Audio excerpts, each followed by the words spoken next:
This sacred Dhamma sermon is delivered by the Most Venerable Rajagiriye Ariyagnana Thero at the holy premises of Ruwanvali Saya on the 13th of July 2019.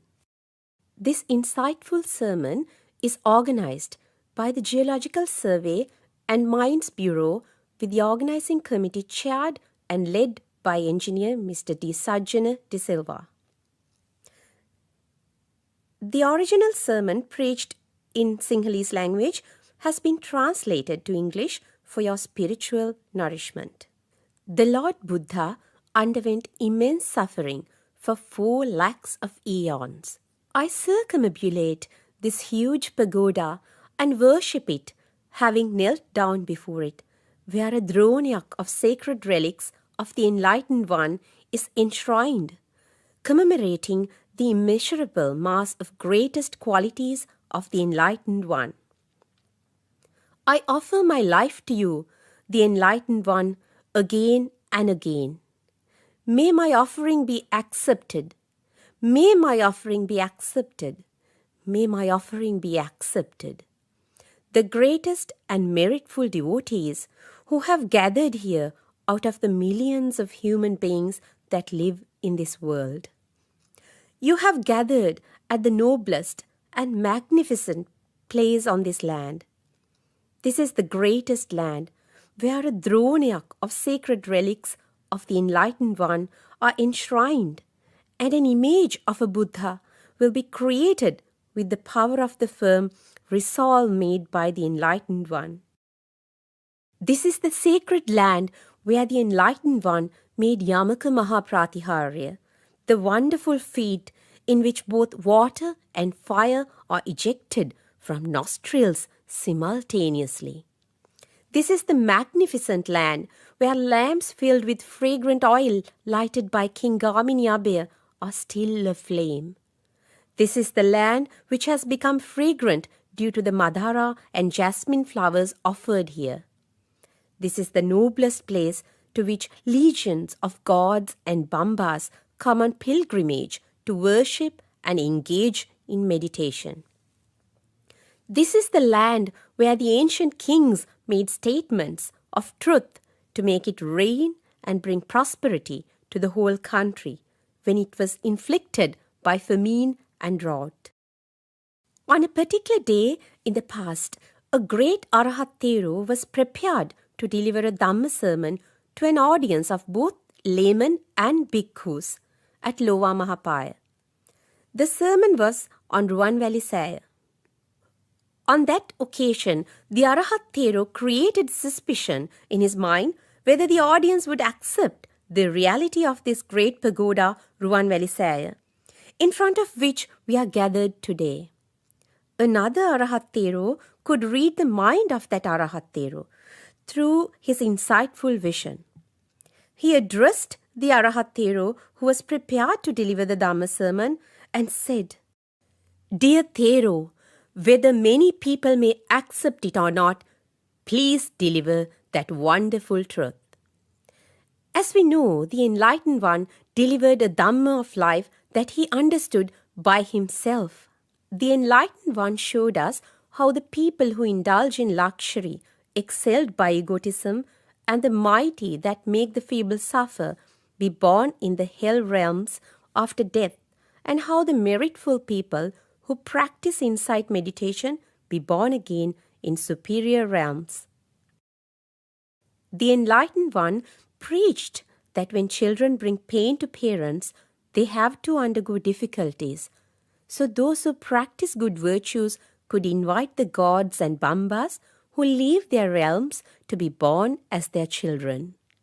The Enlightened One preached in a Dhamma discourse on how to live a content life without being attached to various objects in the world to which we have a tendency of getting attracted and being attached to.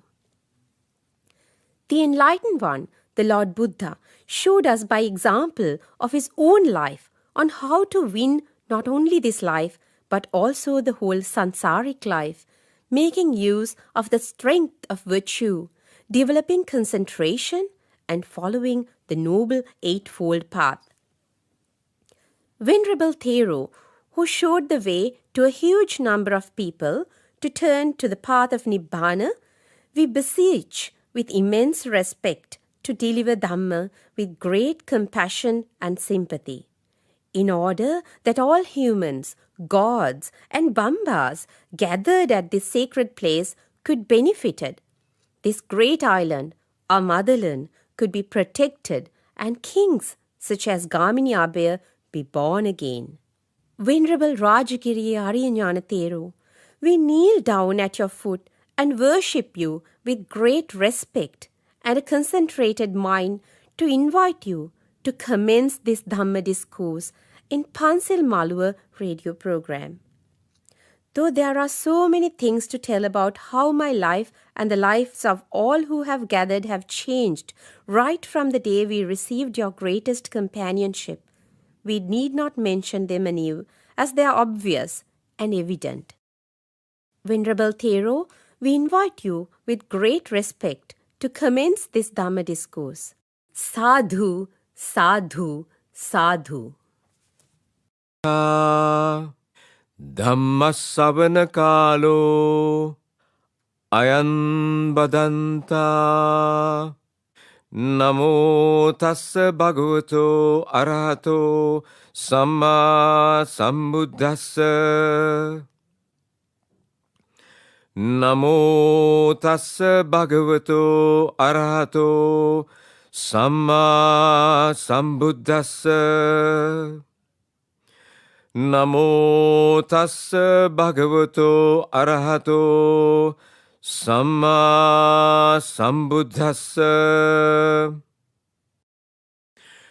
The Most Venerable, the Chief Incumbent of the Attamashthane, Dr. Pallegama Sri Sumana Dhammarakkhita Sirinivasa Thero, Venerable Pallegama Hemaratana Thero, the Chief Incumbent of Ruwanvelisaya Vihara, who always provides his assistance to all of us with true great human nature and companionship. The Mahasangha, including the Venerable Nayaka Theros who have gathered here, the Venerable Therunis who are participating in this event, Mr. Vani Nayaka, the District Secretary of Anuradhapura, and Mr. Asela Iddabala, Chairman of the Geological Survey and Mines Bureau, Mr. Sajjana De Silva, the officers of the three forces, the police and the Special Task Force, and the devotees who are present here with true great companionship.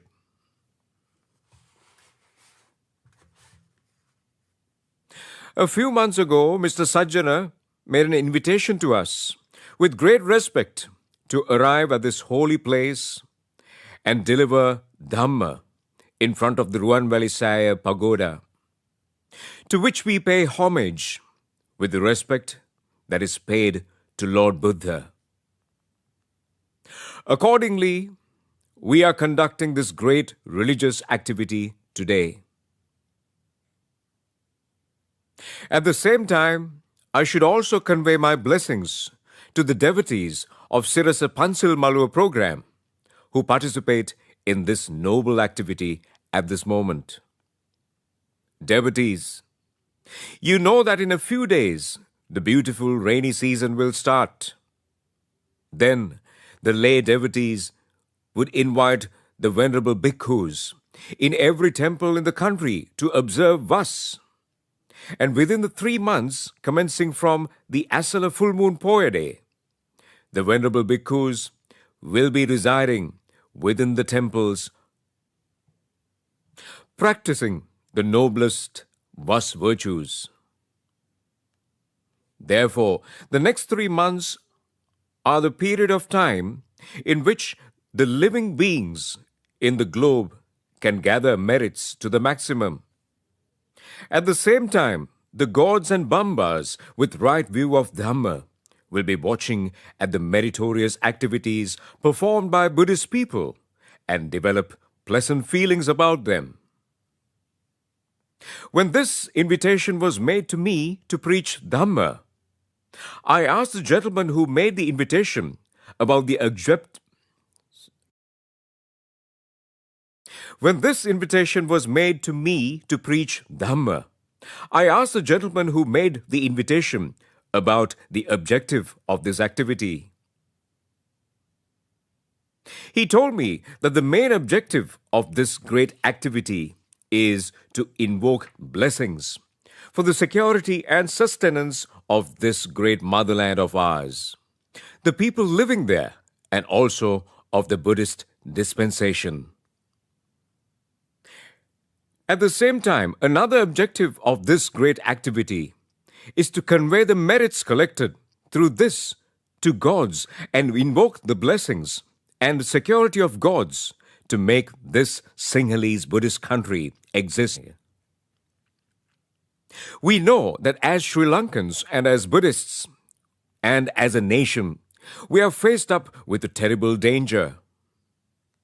When we face such dangers, there is one thing on which we, the Sinhalese Buddhists, should repose our trust.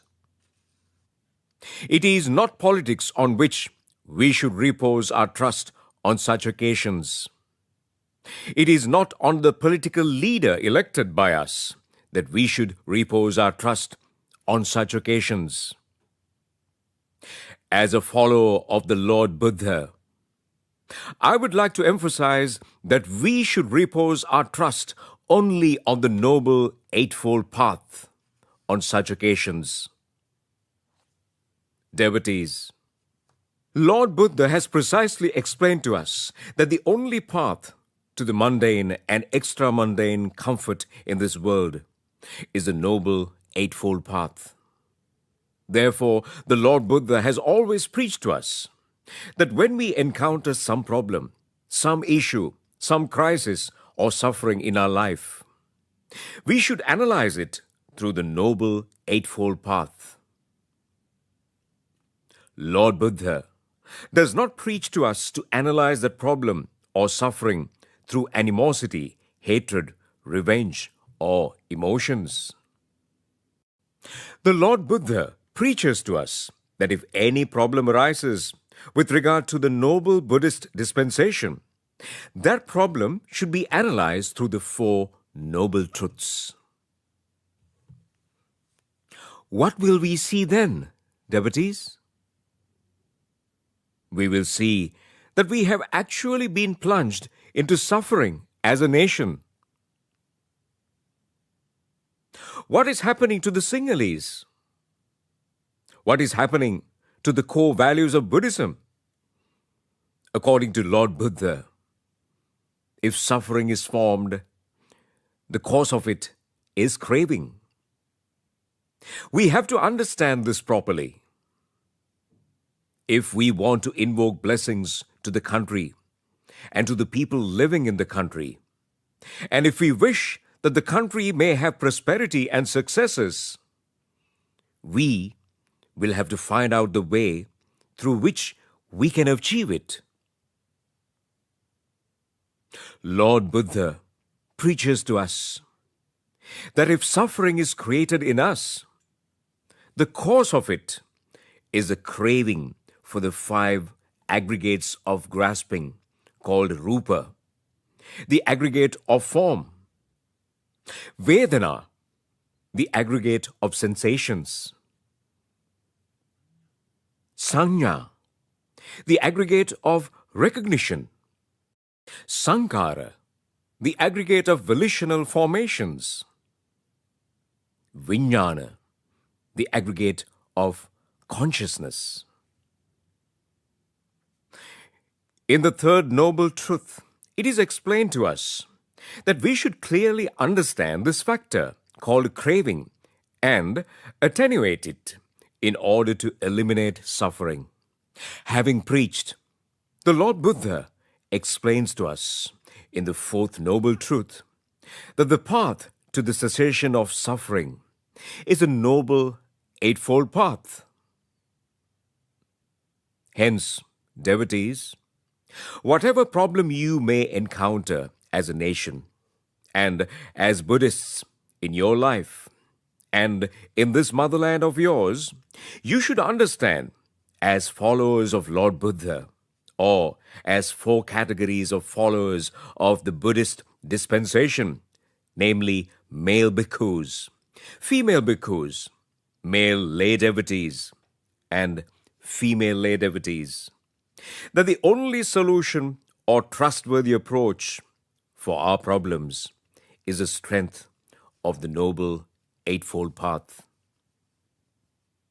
I preached earlier that the rainy season will commence soon, and it is the most pleasant period of time in this world, during which we get the opportunity to collect merits. You should make a firm resolve at this moment that you will attend to the venerable bhikkhus who observe vast virtues and get the great merits and the strength of the Noble Eightfold Path to your life. It is through that strength only that we could achieve the goal of creating in this noble Sinhalese Buddhist country a pious way of life for people which is independent, free, peaceful, and devoid of fear. So, I shall explain in this sermon of Dhamma on how to see our life through the 4 noble truths, and how to make our lives strong through the Noble Eightfold Path. We know that our Buddhist people engage in a number of meritorious activities. Lord Buddha preaches that sometimes some acts which we may perceive as meritorious acts may only take us into realms of suffering after death. Devotees, incapable persons go to realms of suffering after death, even after doing meritorious acts. At the same time, capable persons go to realms without suffering after doing meritorious acts. Similarly, Lord Buddha has preached that the most capable persons develop insightful knowledge through the meritorious activities that they perform. How could one go to realms of suffering after birth, even after performing a meritorious act? Devotees, if someone does meritorious acts with the evil thoughts of craving, animosity, and ignorance, using the wealth earned through wrong livelihood, without trust in karma, that's action driven by intention, and the outcomes of karma, such acts, though they may seem as meritorious acts, would take him to realms of suffering after death. This should be understood properly. During the next 3 months, you can engage in a number of meritorious activities. Therefore, whatever meritorious activity you may engage in, maybe it is an almsgiving, a virtuous act, or a meditation, you should be established on the 5 precepts when you perform it. At the same time, you should fill your life with the norms of generosity, hatelessness, and undeludedness. Do not create craving, animosity, and ignorance in your mind. They are roots of sin. You should engage in meritorious activities using the money earned through right livelihood. Keep trust in karma and karmic outcomes. If you engage in so-called meritorious activities without adhering to these fundamentals, it is mentioned in Dhamma that the outcome will be births on realms of suffering, however much wealth you may spend for them. You should perceive this fact properly. As I think, though thousands of so-called meritorious activities are performed in our country, most of those acts are based on craving, animosity, and ignorance. There's craving for rupa, or form. There's craving for vedana, or sensation. There's craving for sankhara, or volitional formation. There's craving for vijnana, or consciousness. When there are obstacles to the thoughts of craving, thoughts of animosity are created. As Lord Buddha preaches, both the thoughts of craving and the thoughts of animosity are created by ignorance. Therefore, devotees should always be capable enough to adhere to the 5 precepts at the cost of their lives when they perform meritorious activities. Engage in meritorious activities in a manner in which roots of merit are developed. Do not create craving for rupa or forms. Do not create craving for divine realms. Do not create craving for things to be achieved in this life or in the life after death. Always understand the impermanence of the volitional formations and engage in meritorious activities, having understood that fundamental. Lord Buddha has mentioned about 6 luxuries, divine realms, in his preaching. They are called Tusitaya, Yamaya, Nimmanaratiya, Paranimmita Vasavartiya, Tavatinsaya, and Chatur Maharajikaya. Not only gods and goddesses, but divine animals also live in these divine realms. Like we find animals in this human world, we would find animals even in the divine realms. According to Dhamma discourses, there are a number of divine animals such as divine horses, divine tuskers, divine rabbits, divine birds, etc. in these divine realms. Who are born as divine animals in these divine realms? They are those who have engaged in meritorious activities in previous lives as human beings without being established in virtuous norms or roots of merits, and using money earned through wrong livelihoods without trust in karma or karmic outcomes. Devotees, how did their meritorious acts make effect? The outcome was that they became animals in divine realms. The lifespan, skin color, luxury, and the power of those divine animals are enormous. A divine tusker will be born in a divine realm through abiogenesis, with tusks covered with a golden sheath, forehead covered with a golden frontlet, and legs covered with golden anklets. These divine animals are born with longevity, pleasant skin color, luxury, and power. How did they get this much of longevity, pleasant skin color, luxury, and power? They engaged in different meritorious activities when they had human lives in previous births. They engaged in beautiful meritorious activities. However, they engaged in those meritorious activities without being based on virtues. As they had not practiced virtues, they could not become gods or goddesses.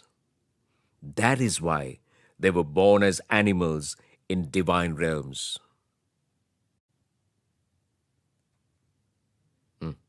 Now, you can understand that even though a huge amount of money, lakhs and millions of rupees, is spent to engage in meritorious activities, those merits will cause births as animals in the divine realms if the aforesaid meritorious acts are not based on proper virtues. Similarly, now look at the human world. Even in the human world, we see that there are some animals which are higher in value. There are some kinds of dogs of which the value of a dog may be 50,000 or 75,000 rupees. The value of a fish exceeds 100,000 rupees. The value of a baby elephant is more than 50 lakhs. A baby horse may be worth 25 lakhs of rupees. So, who are these animals which are very expensive? They have been born as these animals due to the meritorious activities in which they were engaged based on feeble virtues. Their births are a result of dependent origination. They were engaged in meritorious activities such as giving alms. However, those meritorious activities were done based on roots of sin, namely craving, animosity, and ignorance, and also using money earned through wrong livelihood without trust on karma and karmic outcomes. That is why they were born as animals in luxurious houses. They can travel in luxurious vehicles. They enjoy the comfort which even a human being cannot get. They are given proper acceptance and adoration by their masters. What is the reason for it? Due to the meritorious acts they did in their previous lives as human beings, they have been able to achieve such a luxurious life. However, as their meritorious activities were based on the roots of sin, they have been born as animals as per dependent origination. At the same time, Lord Buddha has preached that even animals such as elephants, tigers, lions, etc., that live in forests might have had human lives in their previous births.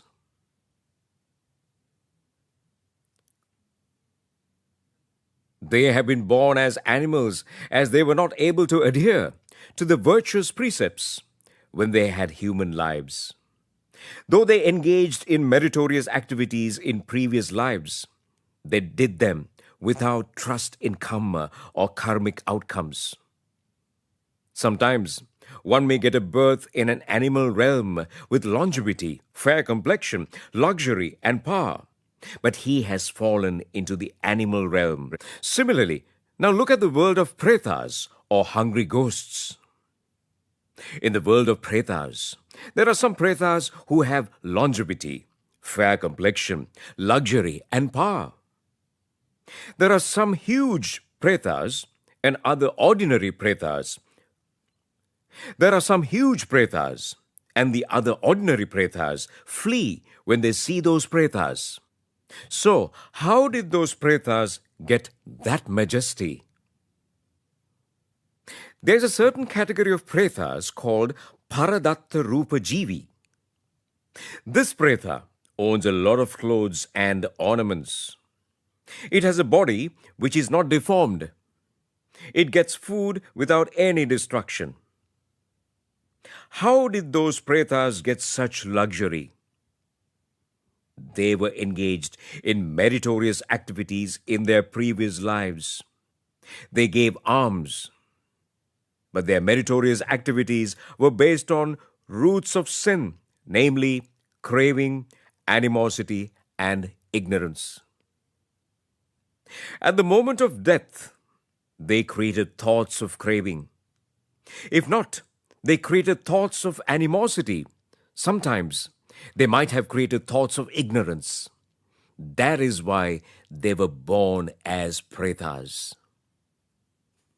Therefore, devotees, you have to be clever.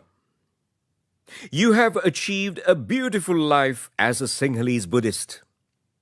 If you ask me what the greatest nation that has ever been in this world, my answer would be Sakyan clan, in which Prince Siddhartha was born.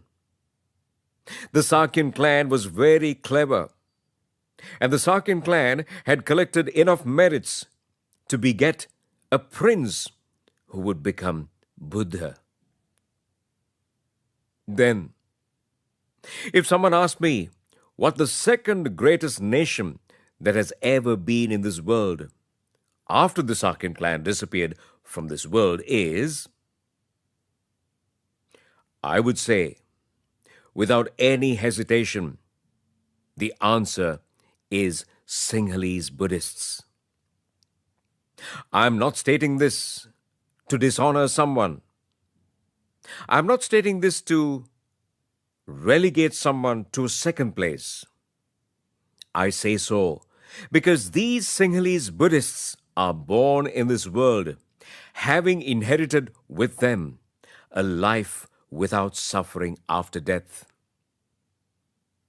They are born in this world, having inherited with them the faculties of developing the strength of having noble mental stages named Sotapanna, being free from identity view, attachment to results, and doubts about teachings of Buddha. Sakurdagami, or attenuating sensual desire and ill will. Anagami, being free from sensual desire and ill will. And Arahat, eliminating all defilements in mind. At the same time, you were born in this Sinhalese Buddhist nation, having the access to the noble eightfold path, which is nourished by the right view. Therefore, it can be explained according to Dhamma that there are no other nation like this in this world. You have been able to be born. Therefore, you should not leave the strength of this meritorious activity unutilized. You should not collect karma so that you may be born as an animal in a divine realm, or as an animal which leads a luxurious life in this human world, or to be born as a huge Paradatta-rupi Preta in the Preta world in the next birth of yours. An incapable person engages in meritorious activities without following the virtuous precepts. He does meritorious activities using the money earned through wrong livelihood. He does meritorious activities without reposing trust in karma and karmic outcomes. As a result of it, he would be born in a realm of suffering after death. Actually, he is truly an unfortunate person. A clever or capable person engages in meritorious activities whilst practicing the virtuous precepts. When he engages in meritorious activities, he makes it a note to practice the 5 precepts. When he engages in meritorious activities, he develops generosity, hatelessness, and undeludedness. He engages in meritorious activities using the money earned through right livelihood. He engages in meritorious activities perceiving the karma and karmic outcomes through wisdom. Such a person does not abstain from practicing virtuous precepts for whatever reason. He knows that if he does not practice virtue, he will end up in the 4 categories of hell mentioned in Buddhism. Therefore, he never engages in meritorious activities having created craving in form or name, sensation, Vedana, recognition, Sanya, volitional formations, Sanskara, and consciousness or Vijnana. He always engages in meritorious activities in a manner in which generosity, hatelessness, and undeludedness are developed. Lord Buddha preaches that such persons get births as gods and humans after death. During the times when the Lord Buddha was alive, there lived a pleasant god named Malabari in divine realm. It was a pleasant man who lived in Damadiva. At the time, it is a pleasant man who lived in Damadiva at that time that was born as Malabari in that divine realm. When he was a human being, he practiced virtuous precepts and engaged in meritorious activities. He developed roots of merit in his mind. He used the money earned through right livelihood to engage in those meritorious activities. He reposed trust in karma and karmic effects when he engaged in meritorious activities.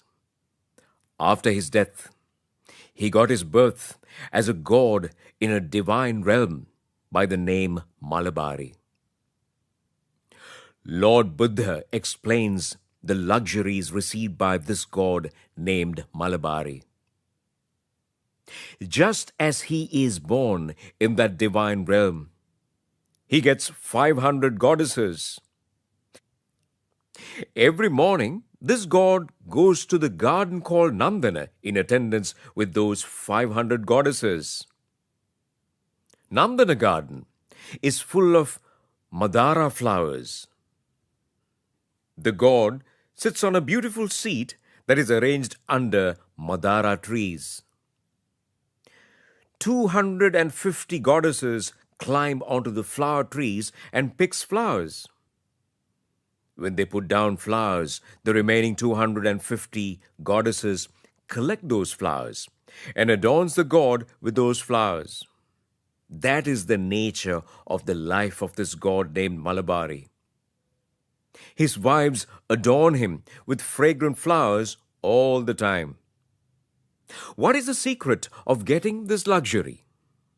The secret is the effect of practicing virtuous precepts. It is the effect of performing meritorious activities having secured roots of merit. It is the effect of performing meritorious activities with the trust in karma and karmic effects. It is the effect of performing meritorious activities using the money earned through right livelihood. Now, look at the human world. See the number of beautiful volitional formations existing in this world. There are persons who lead wealthy, majestic lives. Look at the ones who lead majestic lives as heads of governments and ministries. So, what is the reason for being able to reach such status? Can all of us achieve such status? Devotees, this is not a status that can be achieved by all. This is a result of the cause and effect doctrine. Those who have achieved such status are the ones who engaged in meritorious activities whilst practicing the 5 precepts. They are the ones who performed meritorious activities with the trust on karma and karmic effect. At the same time, they are the ones who performed meritorious activities using the money earned through right livelihood. However, even if one may get such a majestic birth and lead a majestic life, he will end up with destruction if he does not listen to the Dhamma and practice Dhamma in that life. All the power, wealth, and positions that we get in this life are the effects of practicing precepts in the previous life. A clever person who understands this thinks even if he attains the mental stage of Sotapanna, he would have to go on this samsaric journey for another 7 births and hence makes it a note to practice noble precepts more and more.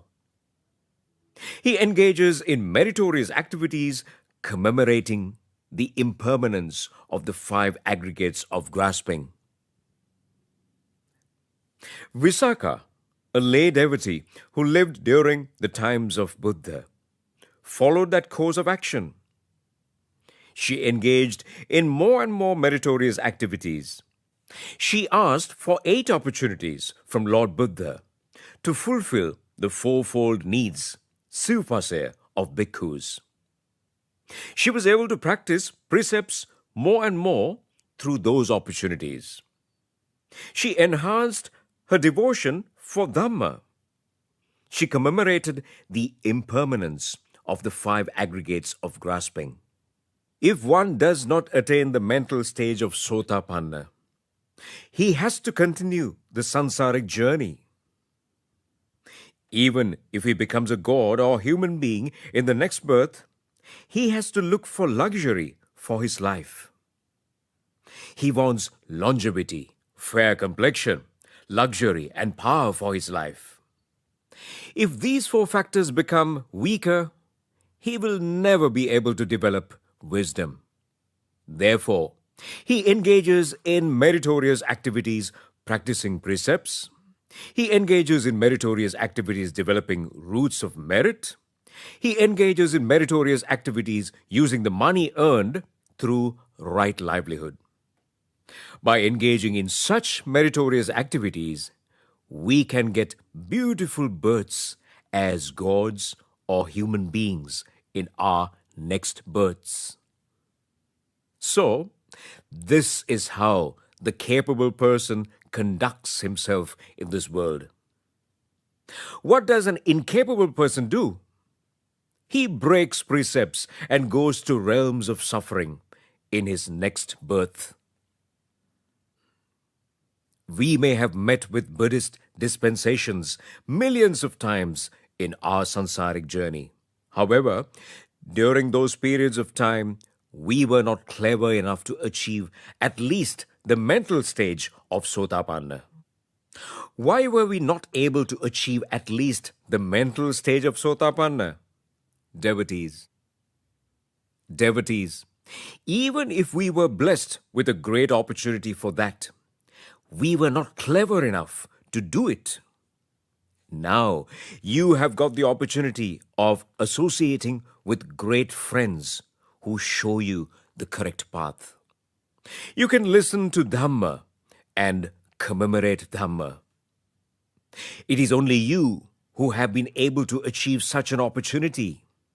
So, do not deprive yourself of this great opportunity. In this sansaric journey, we have met with Lord Buddha an innumerable number of times as per dependent origination. Just as this bhikkhu is preaching a Dhamma sermon to you at this place, Lord Buddhas also may have delivered Dhamma to you in this sansaric journey. Arhat Theros also may have delivered pleasant Dhamma sermons to you. Lord Buddha preaches to us that if one collected all the offerings of light that he might have made to Lord Buddha within this sansaric journey, to one single heap, that whole quantity of light would be more than the quantity of light emerging from the sun. Such a huge quantity of light has been offered by us to Lord Buddhas by lighting lamps. Lord Buddha preaches to us that if we collected the flowers offered by us to Lord Buddhas within this sansaric journey to one single heap, that heap of flowers would be bigger than the Gijjakuta mountain. However, all those volitional formations have faced the truth of impermanence. How many volitional formations may you have collected at this place? Since yesterday, you have been collecting such volitional formations. Thousands of devotees collected meritorious volitional formations at this holy place every day. However, ultimately, all those volitional formations become exhausted after making effect. As a result of such beautiful volitional formations, we were able to obtain the position of God Sakra in our previous births. We have become wealthy people in the sansaric journey. We have become kings in this sansaric journey. However, all those volitional formations came to an end after making their effect. Hence, you should not be attached to volitional formations at this moment. If your mind forms volitions wishing that you may become a god, a king, or a human being in the next birth, you should understand that all these volitional formations are impermanent. If you are able to think on that line, you are a capable person who can reap the fruits of this Buddhist dispensation. A capable person does not get attached to the volitional formations created by meritorious activities. He sees that all volitional formations are impermanent, whether they may be created for this life or the life after death. He achieves insight and wisdom, having understood the impermanence of the volitional formations. Therefore, he is the cleverest person within this Buddhist dispensation. You should develop this capability. It cannot be achieved through higher education, degrees, or by doing a higher job. You may be a person who leads a poor life. You may find it difficult to make ends meet in the day-to-day life. You have got such a helpless life due to the unwholesome volitional formations you created in the past. But if you can see the impermanence of those volitional formations, you will definitely become a capable person in this Buddhist dispensation. Lord Buddha has preached that getting a human life is a difficult task. It is a rare incident, just like a one-eyed turtle getting a chance to see the sky through the hole of a log. You have won such a challenge by being born as a human being. That challenge can truly be overcome only by a Sinhalese Buddhist.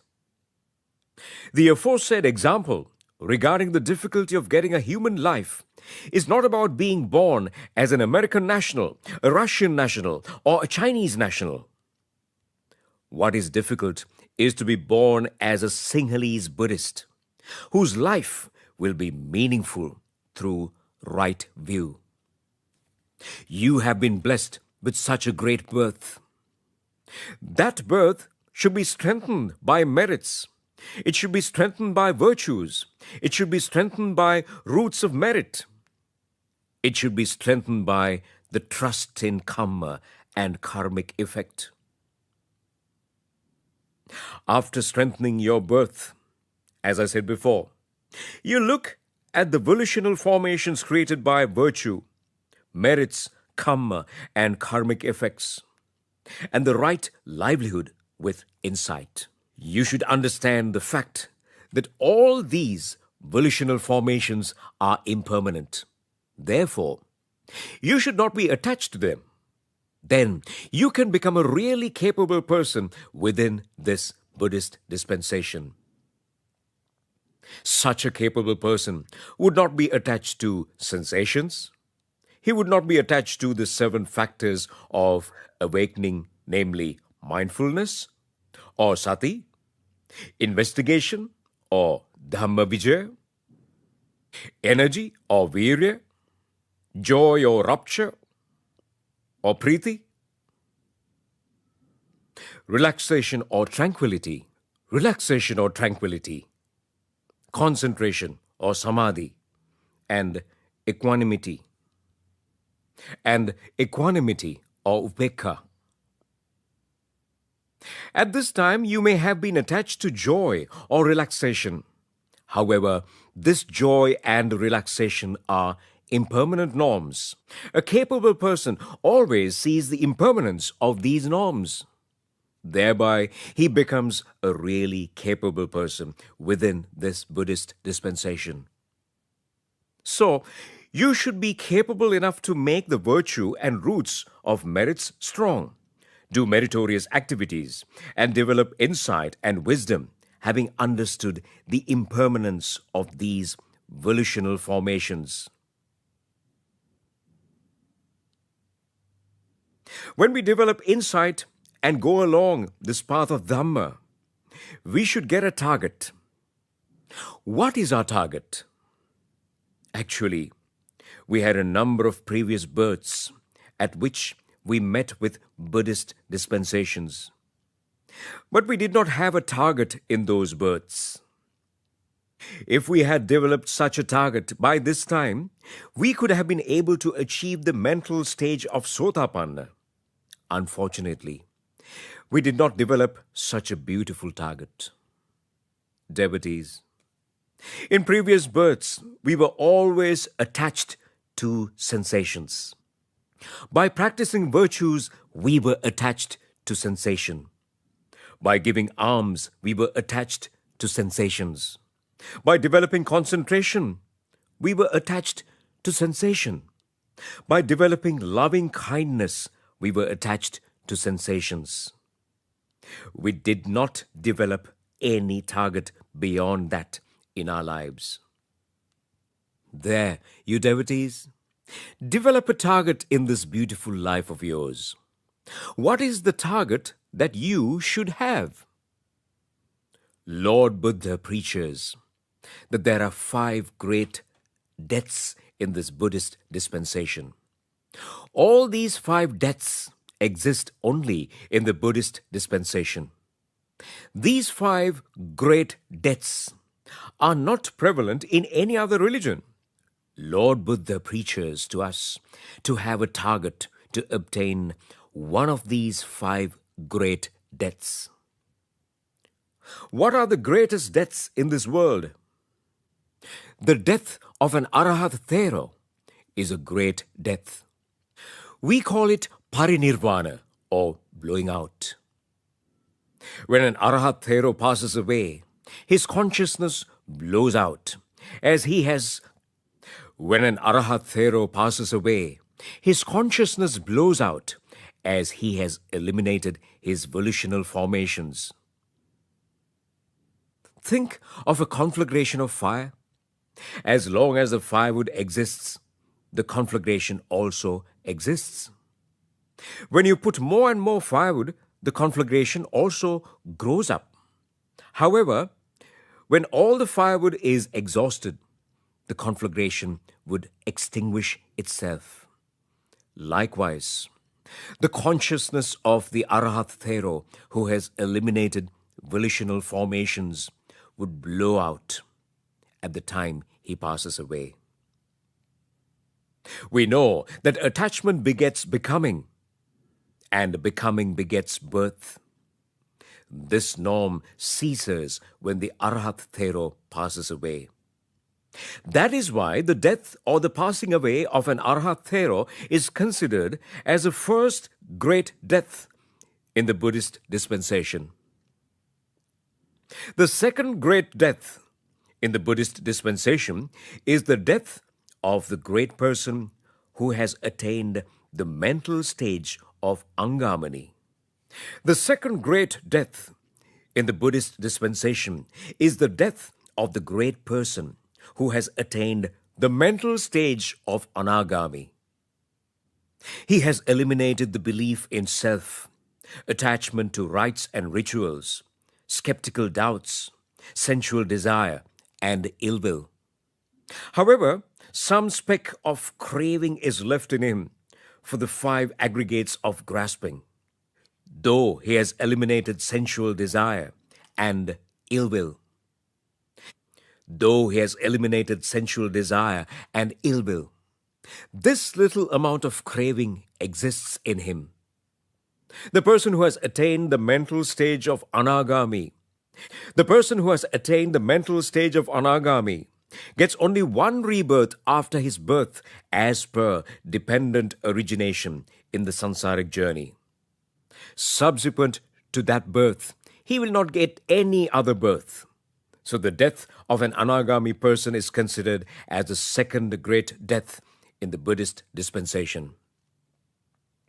At the same time, there is a third noble death in the Buddhist dispensation.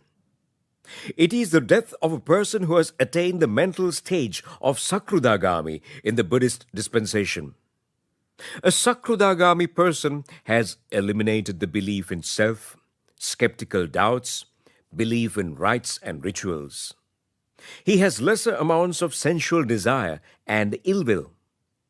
According to an example cited by Lord Buddha, these defilements exist in a Sakrudagami person like embers under ash.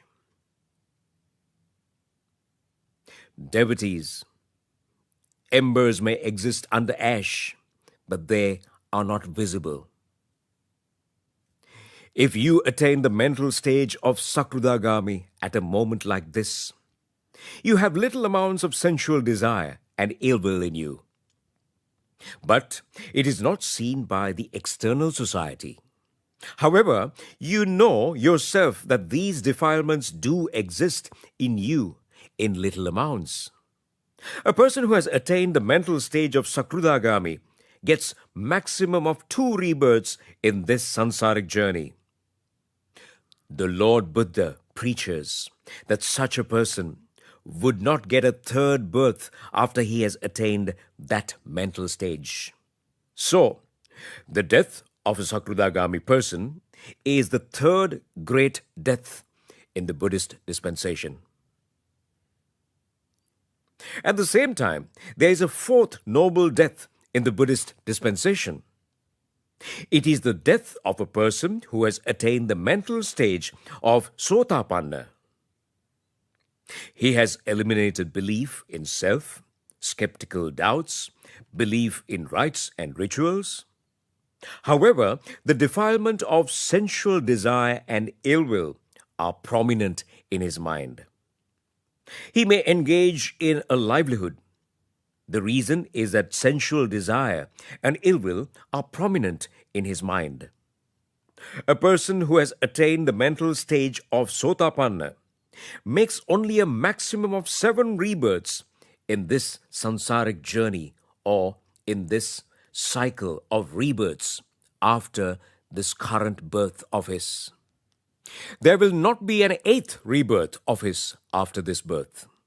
So the death of a person who has attained the Sotapanna mental stage is the 4th greatest death in this world. Then, devotees, there is a 5th great death in this Buddhist dispensation. It is the death of 2 persons who are called Saddhanusari person and Dhammanusari person. Then, who are these Saddhanusari and Dhammanusari persons? Actually, they are the ones who have entered the path leading to the mental stage of Sotapanna.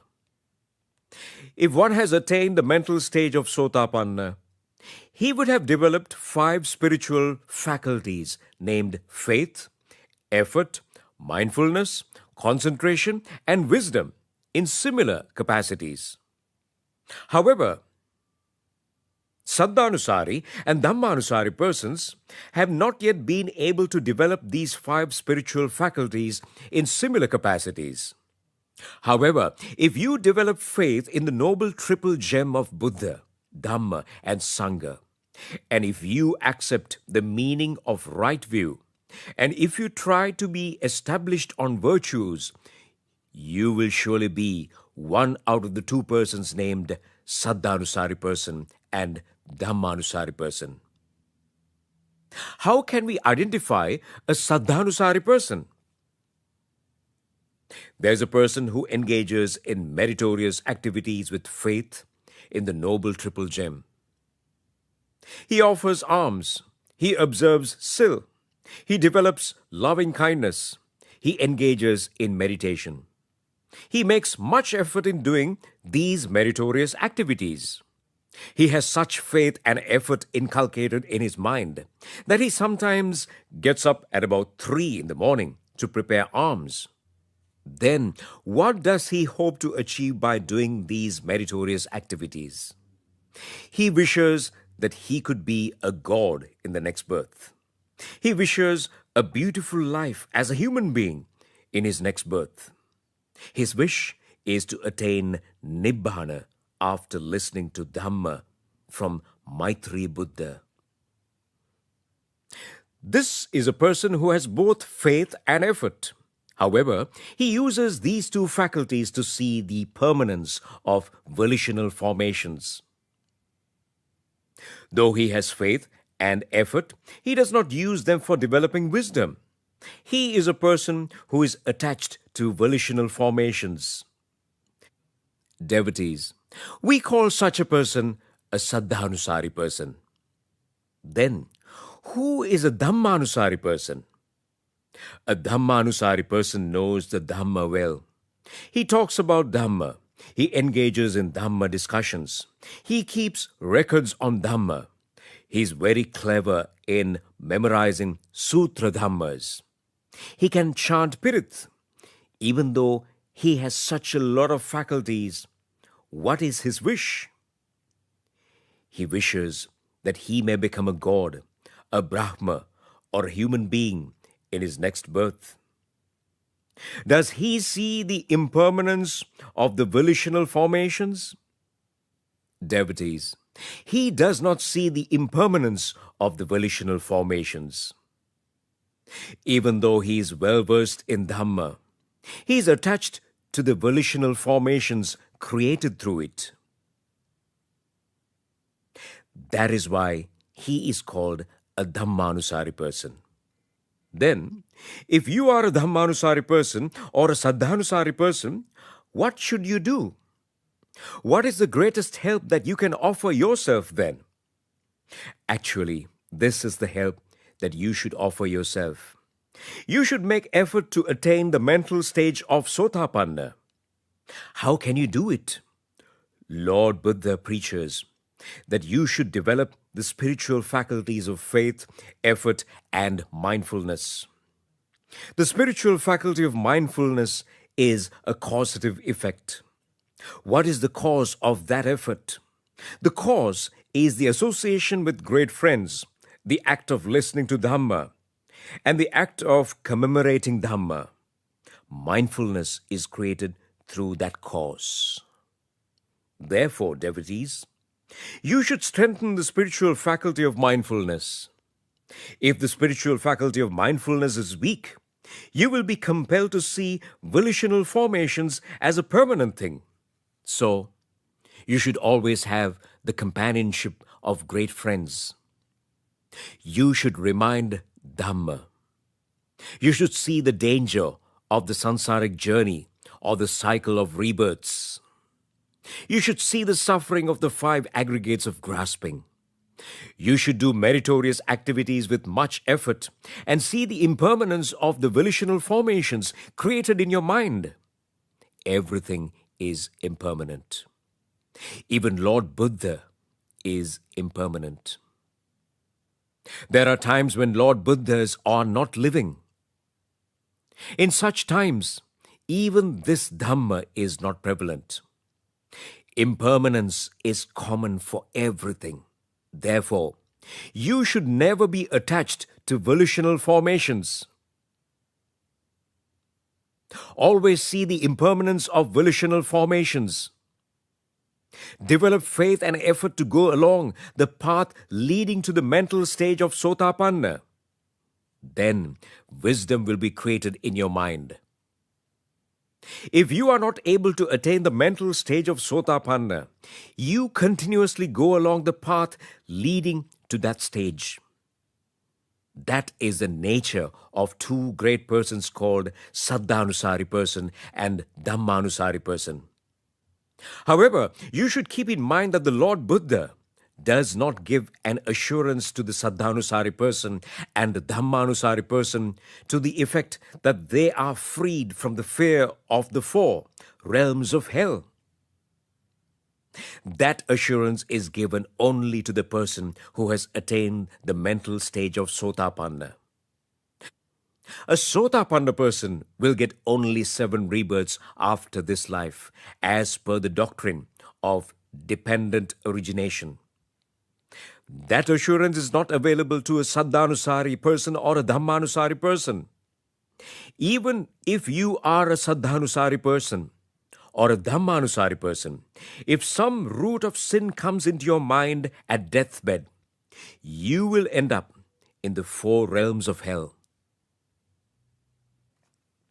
King Kosal's consort, Kosala Mallika, led a Saddhanusari or Dhammanusari life.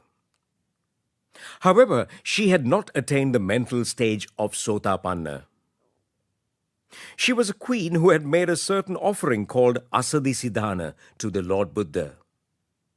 She was a consort who had engaged in a number of meritorious activities. However, at her last moment, she remembered an occasion when she had breached a precept of virtue. As a result of cause and effect doctrine, she was born again in an animal family of worms. Now you see that she fell into one of the 4 realms of hell. She had to suffer there for a period of 1 week. So, devotees, you see the danger of this sansaric journey. Even if you had become a Saddhanusari or Dhammanusari person, you would still face the danger of falling into the 4 realms of suffering. So the danger is still within us. We know that some people breach the precepts of virtue in the society. Roots of sin named craving, hatred, ignorance has always come into our minds. We do not know what sort of death we may have to face. That will be decided by the volitional formations collected by us. Therefore, we have to be vigilant. I know that you have surely become a Dhammanusari person or a Saddhanusari person by now. Now, you should try to achieve the great mental stage called Sotapanna. Devotees, you have now realized that there are 4 great deaths in this Buddhist dispensation. Those who face these great deaths never be born again. Those who face these 4 great deaths will never fall into the 4 realms of suffering. However, we still make our death the cause of yet another death. We still make our deaths yet another funeral. Devotees, Lord Buddha made his death a great celebration. Arahat Sariputta made his death a great celebration. So, you touch your conscience and ask the question, when you can make your death a celebration? We are discussing this Dhamma after 2,600 years since the passing away of the Lord Buddha. So if you become clever enough to attain the mental stage of Sotapanna within this life, your death will also become a great celebration. Therefore, as I reminded you earlier, you engage yourself in meritorious activities. Develop the insightful knowledge in you. Be firmly resolved to achieve one of the 4 great deaths which I mentioned earlier. Why have we not been able to achieve one of those 4 great deaths yet? According to Lord Buddha, we have not been able to do it as we do not possess one important thing. What is it? That is the awareness of the 4 noble truths. Lord Buddha comes to this world after completing 10 perfections for a period of 4 lakhs of eons. Lord Buddha has come to this world to preach the 4 noble truths to us. So what is the true meaning of the advent of Lord Buddha? It is true that we should develop loving kindness. It is true that we should engage in meritorious activities. However, the message given by Lord Buddha is that we should understand the 4 noble truths. all the meritorious activities that we do in this world should be through the insight into the Four Noble Truths. In that manner, we should see the real meaning of the advent of Lord Buddha. What is the first noble truth preached by Lord Buddha? The first truth delivered by Lord Buddha is the truth of suffering. Lord Buddha preaches to us that birth, old age, diseases, death, grief, separation from the loved ones, association with unfavorite ones, and the thought of considering the five aggregates of grasping as a permanent thing are all suffering. We have to see the Four Noble Truths preached by Lord Buddha through our lives. How can we do it? Now look at the first noble truth. We all know that the suffering of the birth, diseases, old age, death, grief, separation from the loved ones, association with the unfavorite ones, and the thought of considering the five aggregates of grasping as permanent is truly established in our lives. We all undergo that suffering all the time. At every instant, the five aggregates of grasping, namely form, sensation, recognition, volitional formations, and consciousness, create suffering in us. So we all can understand the fact that there is suffering in this world. We need not go around the world to understand the truth of suffering. We can perceive it through the lives of ours. Our eyes undergo old age, disease, and death. Our ears, our tongues, our noses, and our bodies undergo old age, diseases, and death. We have to understand this truth from within ourselves at the first instance. Then think that even the external forms that we see also under the same consequences. Then think that even the external forms that we see also under the same consequences. They also undergo old age, diseases, and death. If we consider these volitional formations as permanent, we create grief and sorrow in us when those volitional formations undergo old age, diseases, and death. This is the first noble truth delivered by Lord Buddha. Then, look at the second noble truth.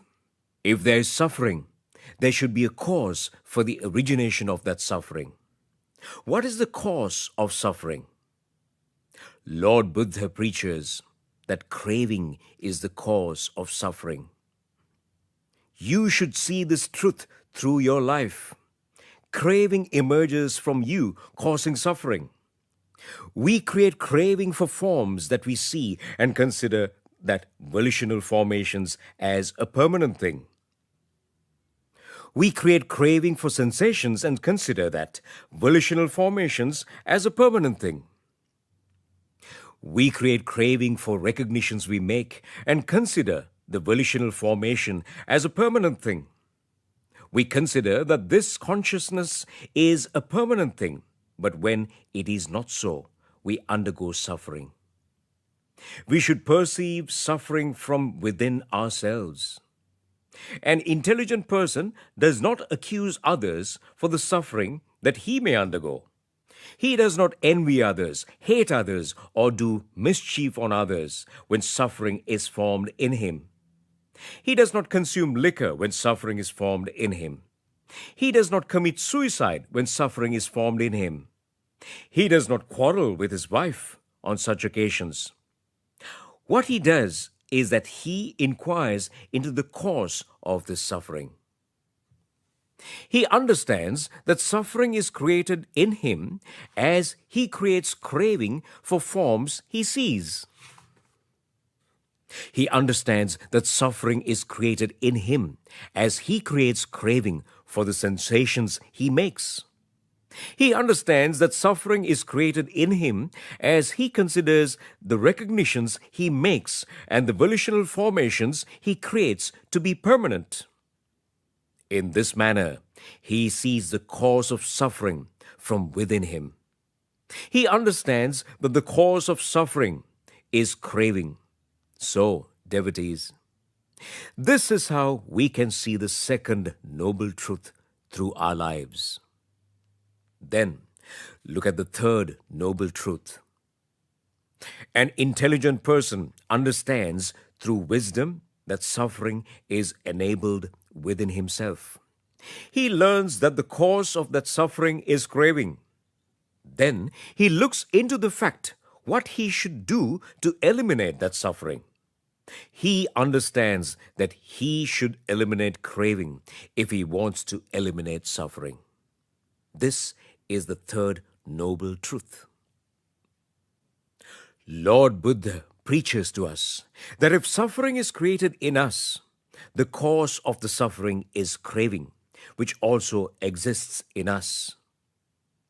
In the third noble truth, Lord Buddha explains to us that if we want to eliminate suffering, we should eliminate craving.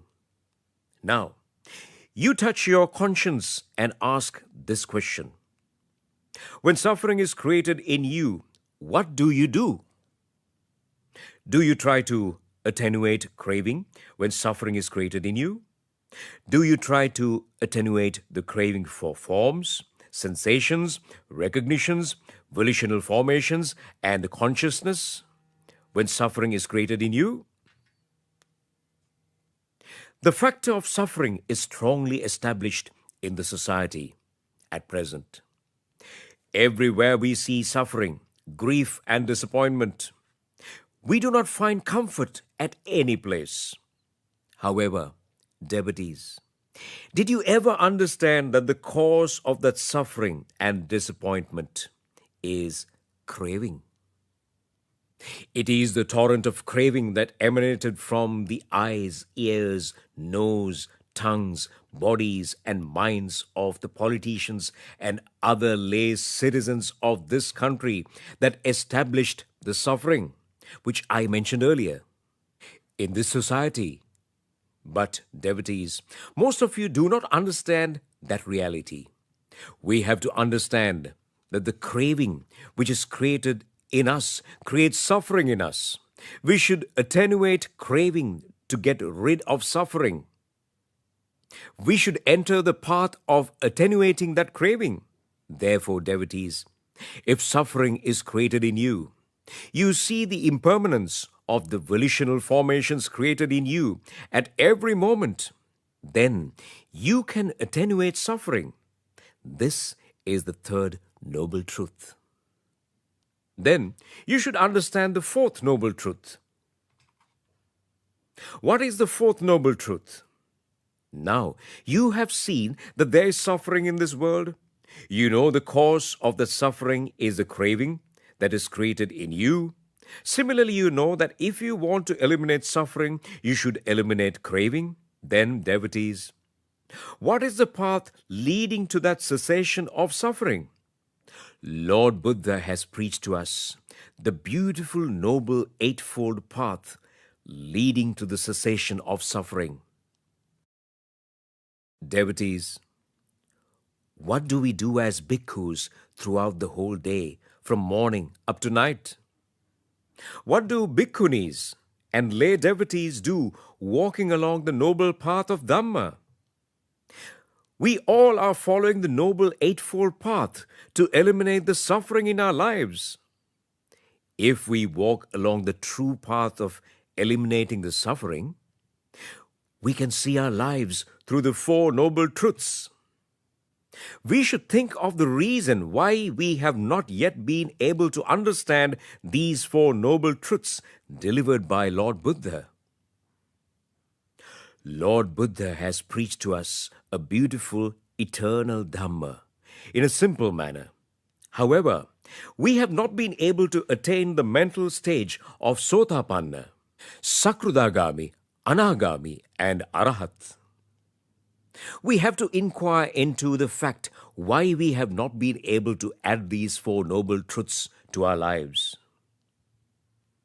Devotees, we have not yet properly understood what suffering is. We have not been able to properly understand the suffering of these five aggregates of grasping and the suffering found in the four realms of suffering, which the five aggregates of grasping may bring to us. When Lord Buddha explains suffering to us, it is the suffering of the four realms of suffering which is mainly highlighted. There are four realms of suffering, namely the hungry ghost realm, animal realm, asura realm, and hell realm. Only the animal realm out of these four realms of suffering is visible to us, to be seen with our naked eyes. If we want to see the realm of hungry ghosts, the hell realm, or the realm of asura, we have to develop the special faculties of Chutupapata Jnana, which gives us the ability to see how beings pass away and be born according to their karmic actions.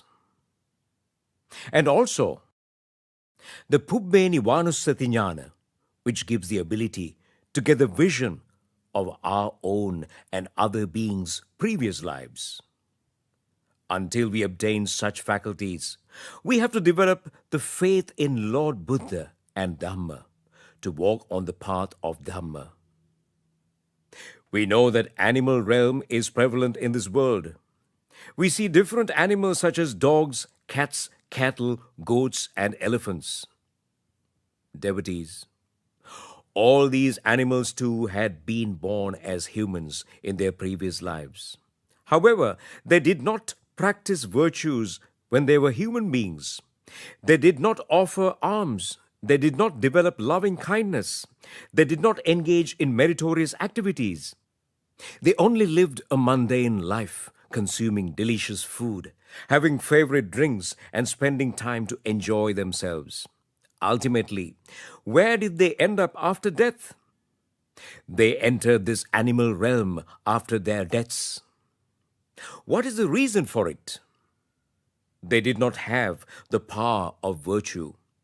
When the power of virtue is not available, sense organs become uncontrolled. Then, the concentration of the mind is lost. As a result of that, the last thought before their deaths are formed by the five mental hindrances called sensual desire, anger, boredom, restlessness, worry, and doubt. That is how they fall into the animal realm. When one falls into the animal realm, he loses belief in karma and its effect. He does not know what is right and what is wrong. He cannot identify his mother or father. He does not differentiate between good acts and evil acts. He engages in unwholesome activities continuously. However, all these animals are the ones who had been born as human beings in their previous lives. When they were human beings, they did not think of a rebirth. They had not done any meritorious activity to be remembered at their last moment. Therefore, they had to be born again as animals. Lord Buddha, at a time, asked a question like this from a group of bhikkhus.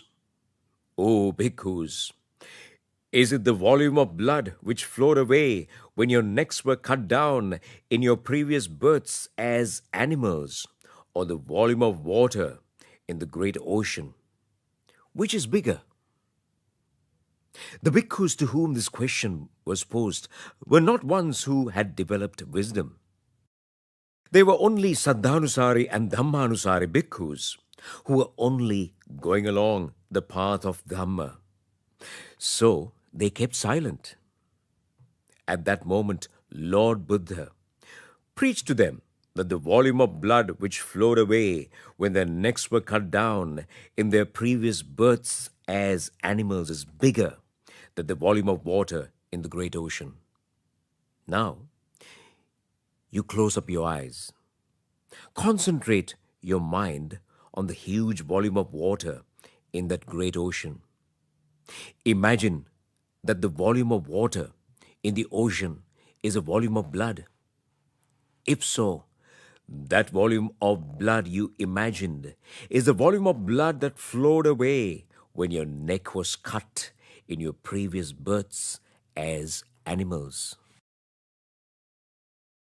Even the consort of King Kosol, Queen Mallika, fell into the realm of animals. She was also born as a worm after her death. That is how the doctrine of dependent origination works.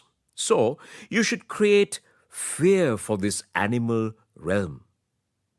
If you create such fear, you will never make a living through animals. If you fall into the realm of animals, there will be no escape from it for eons. Lord Buddha preaches to us about hungry ghosts as well. The realm of hungry ghosts, too, is associated with the human world. The population of hungry ghosts is bigger than the population of human beings. According to Dhamma, the more the hungry ghost has done unwholesome activities in his previous life, the more distorted will be his shape. Some hungry ghosts begin to vomit as soon as they are born as hungry ghosts through abiogenesis. Some hungry ghosts vomit blood if they consume a bit of phlegm or snot. The next moment, they will vomit it. They cannot appease hunger by consuming food. This is the consequence of preventing offerings being made to the Mahasangha in their previous births. They advocated that alms should not be given to bhikkhus. Neither they gave alms to bhikkhus, nor they let others offer alms to bhikkhus. That is why they suffer bitterly in this realm of hungry ghosts. In the realm of hungry ghosts, there are ones who had stolen the property of others in their previous births. These hungry ghosts compensate for the acts of stealing that they had committed in the previous births. If they found a plate of rice to appease their hunger, that would disappear as soon as they get ready to consume it. They go near a pond of water to slake their thirst. But as soon as they try to drink water, that pond of water disappears. See the gravity of consequences of that unwholesome activity. In their previous births, they stole the wealth of others. They stole the wealth that belonged to Mahasangha. They stole the property of virtuous people. The retribution of that offense is that they lose everything that they receive in this birth as hungry ghosts. Their tongues and mouths have putrefied. These hungry ghosts had told lies using bad language and talked futile words when they were human beings in their previous lives. At the same time, if any human being who had engaged in sensual misconduct is born as a hungry ghost, through the process of abiogenesis, his whole body becomes putrefied. They go towards other hungry ghosts, asking them to fulfill their sensual desires. But no one would satisfy their sensual desires. They would live in the realm of hungry ghosts without having any opportunity to get their sensual desires fulfilled. So this is the nature of the fearsome realm of hungry ghosts, which is also associated with this human world. Then, Lord Buddha preaches about the world of asuras as well. This realm is associated with the ocean. If anyone dies with the attachment towards the ocean, he will be born as an asura in the ocean. He likes the ocean and finds pleasure in living in the ocean. We know that there are a lot of fishermen in our world. At the same time, there are a lot of both local and foreign travelers who find pleasure in ocean and ocean water. We see a lot of people who find pleasure in bathing in the sea. If you get attached to ocean so much, you may remember it at your last moment and may get a rebirth as an asura who lives in the ocean. Just like a diver finding pleasure by diving in the ocean, an asura also will be immersed in the ocean, taking it as the greatest pleasure in the world. This is his attachment. Lord Buddha preaches about the hell realm as well. Lord Buddha explains about 128 hells in the discourses delivered by him. Understand the fact that the number of hells is huge. But how many pleasurable, sensuous realms exist? There are 7 sensuous realms. They are Tusitaya, Yamaya, Nimmanaratiya, Paranimmitaya, Vasavartiya, Tavatinsa, Chaturmaha Rajikaya, and the human world. At the same time, there are 5 material and immaterial Brahma realms. These realms are associated with sensual desires, mindfulness, and wisdom. You think of the fact what realms you find most. Are the realms of suffering or the pleasurable, sensuous realms that you find most? Are meritorious acts or sinful acts which are prevalent more in the world? In this world, the opportunities that one may get to perform sinful acts are great in number. That is why 128 hells exist. What is hell? It is not a realm that can be found in this human world. There are humans who are weak in right view. They say that both the hell realm and the divine realm exist in this very human world. They say so because they are weak in right view. But Lord Buddha explained in the discourses about the hell realm, having seen it through Pubbe Nivanussati and Chutupajnana. Lord Buddha preaches that the hell realm exists 10,000 miles underneath the ground. A range of volcanoes which can be found 10,000 miles underneath the ground can be explained as the hell realm. It is not a realm created by someone. It has not been created by Brahma or the king of the hell or the soldiers of the hell. You know that in this human world we find natural environmental zones. There are environmental zones where snow is found in huge amounts. There are areas in which you find only deserts. These areas have not been created by anyone. These areas are not maintained by anyone. They also are a part and parcel of the 4 great elements which the objects in this world are made of. Likewise, the hell realm, which is 10,000 miles underneath the ground, is also a natural environmental zone. That environmental zone is one whole range of volcanoes. Lord Buddha preaches that there are 2 hell realms named Chatuskanya and Chatusdwara. There's a range of volcanoes in those 2 hell realms. According to Dhamma discourses, there's a huge iron wall around these 2 hell realms. Those who are weak in right view ask questions as to how these iron walls have been made. They ask who have taken iron there to make those walls. Devotees, we should understand the reality. These hell realms are not maintained by anyone. The iron wall has been made up of the lava which flows out of the volcanoes. These 2 hell realms have been surrounded by the strong iron wall which is made of lava. Sometimes a human being in this human world may do sinful activities. At his last moment, sinful thoughts are created in his mind. Sometimes we see some patients who are on the deathbed making huge cries saying that he is being burnt. Doctors and nurses give water to him. After shouting like that, he dies. What happens next? He gets a rebirth in the hell realm through the process of abiogenesis. Once one is born in hell realm, which is full of fire, his lifespan will only be 1 second.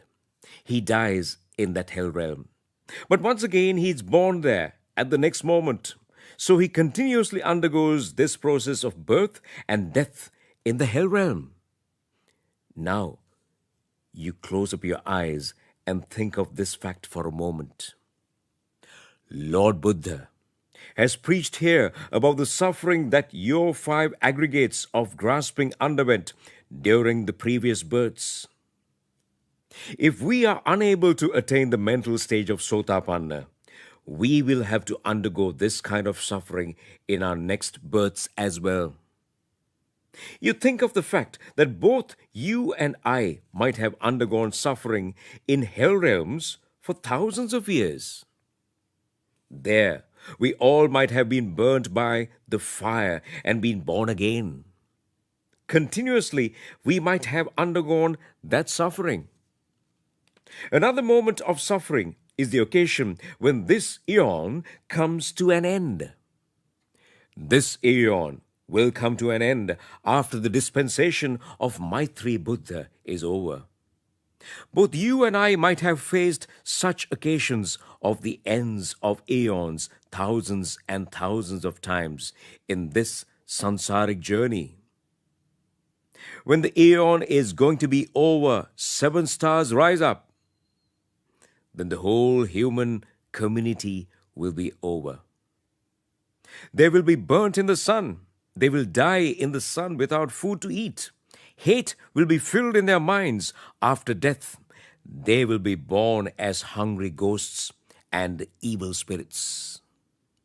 When 7 stars rise up in this world, the maximum lifespan of creatures living here will only be 1 second. However, after death, they will be born again here. Continuously, they will undergo the process of death and birth in this world, which is burned by 7 stars. Lord Buddha preaches that you and I might have faced such occasions thousands and thousands of times in this sansaric journey. Now see the dreadfulness of this world of 5 aggregates of grasping. You have not sensed this fear yet. That is why you smile. You get angered for some reason because you have not sensed the fear of this sansaric journey, at least in a decimal point. If you do not attain the mental stage of Sotapanna, your next 5 aggregates of grasping will be open to the suffering which I explained earlier. A creature who has suffered in the hell realm of Chatuskanna and Chatusdwara for aeons and aeons might see a hole in the wall which surrounds the hell realm one day. This creature jumps through that hole in order to escape from that hell realm. When he jumps from that hell realm, he falls into another hell realm called hot ash realm. It is not a hell created by someone by spreading hot ash. The lava which emanated from the volcanoes is spread in this hell realm, making it a place on which no one can set foot. This creature which falls into that hell realm gets burnt there. It dies with hatred and is born there again. He undergoes a suffering in that hell realm for thousands and thousands of years. This creature jumps from that hot ash hell realm into another hell realm called Guda hell realm. A kind of worms with sharp suckers live in this hell realm. There are lakhs of such worms in it, and these worms eat the skin, flesh, and the bones of that creature until he dies. But this creature is born in that hell realm again through abiogenesis. This creature undergoes the suffering in this hell realm for eons, making huge cries when it is unable to bear the pain. Now, you close up your eyes and think of this suffering. Both you and I have undergone this suffering in our sansaric journey for thousands and thousands of years. Understand that suffering with your intellect. Then this creature falls into a hell realm called Imul Forest. What is this Imul Forest? In our childhood, our parents advised us not to tell lies. They advised us that if we told lies, we would be taken to the hell and asked by the soldiers there to climb a thorny tree. They frightened us that there is a thorny tree made by the soldiers in the hell, and we will be forced to climb it if we go to the hell having done misdeeds such as telling lies. Such a fact is not mentioned in the discourses delivered by Lord Buddha. However, we believed what our mother told us then. However, the discourses delivered by Lord Buddha is mentioned about the Imul Forest. It is the natural system of trees found in the hell realm. Every tree in this Imul Forest has thorns all over it. These trees have not been created by anyone. Think of the trees that can be found in the dry zone in our country. Those trees are thorny because those trees have to withstand the hot climate. Likewise, every tree in the Imul Forest is thorny. The ground of the Imul Forest is very hot. You go to the sheet of stone near Swarnamali Mahasaya at 12 noon. You cannot walk there without slippers. That is the nature of the environment, even in a holy place like this. Then you can imagine the nature of the hell where there is no rain. There are no water springs. So the creature which falls into that place runs here and there to get away from that heat. When he runs here and there, he gets caught up in the thorns and his skin is torn. His flesh is torn. Even bones are torn. He dies there, but is born there again and again. The creature falls into another hell called Asipatra forest from the Imul forest. At this place, there are trees which have leaves like sharp knives. Even here, this creature tries to run here and there to get away from the heat. When he runs, his organs are cut off by the sharp leaves. Sometimes his nose is cut. At a time, his neck is cut. At a time, his body is cut. This creature dies when his organs are cut like this, but he is born again and again there. From the Asipath hell, the creature falls into the Sharodaka hell. This is the system of rivers and canals in the hell. In our human world, there are rivers like Ganga, Yamuna, Sarabu, Achiravati, and Mahi. In our country, there are rivers such as Mahavali, Kalani, Valave. These rivers are filled with rainwater. However, in hell, there is no rainwater. There are no water springs. The rivers and canals in hell are filled with acidic water. This creature jumps into this Sharodaka river to drink water to get its thirst slaked. But what does he have to drink? He has to drink acidic water. His tongue gets burned. Bowels get burned. As a result, he dies there, but is born again and again there. Even at this moment, there are scores of such creatures undergoing suffering in this hell realm. Therefore, devotees, you have to understand the suffering which is found in these hell realms. You should not be attached to 5 aggregates of grasping furthermore. Whenever you get attracted to these attachments, you get shrouded by this risk of getting into the hell. Lord Buddha has preached like this. O bhikkhus, you have an ancestral home. Do you know what it is? If I ask you this question, what will be your answer? Immediately, you will say that it is the house you got inherited from your father or mother. Lord Buddha does not call it the ancestral home. You will own that home for a maximum period of 50 years. So actually, it is not your ancestral home. Lord Buddha describes the 4 realms suffering as your ancestral home. There is no inch of space in the 128 hell realms on which we have not set our feet. We have undergone the suffering in the realms of suffering for aeons and aeons. This is how we have undergone suffering in our previous births. Lord Buddha preaches to us to understand the real suffering prevalent in this world. If you understand that suffering, will you ever be able to smile? Lord Buddha preaches like this. I do not mind if you be happy. I do not mind if you enjoy yourself. I do not mind you getting pleasure in life.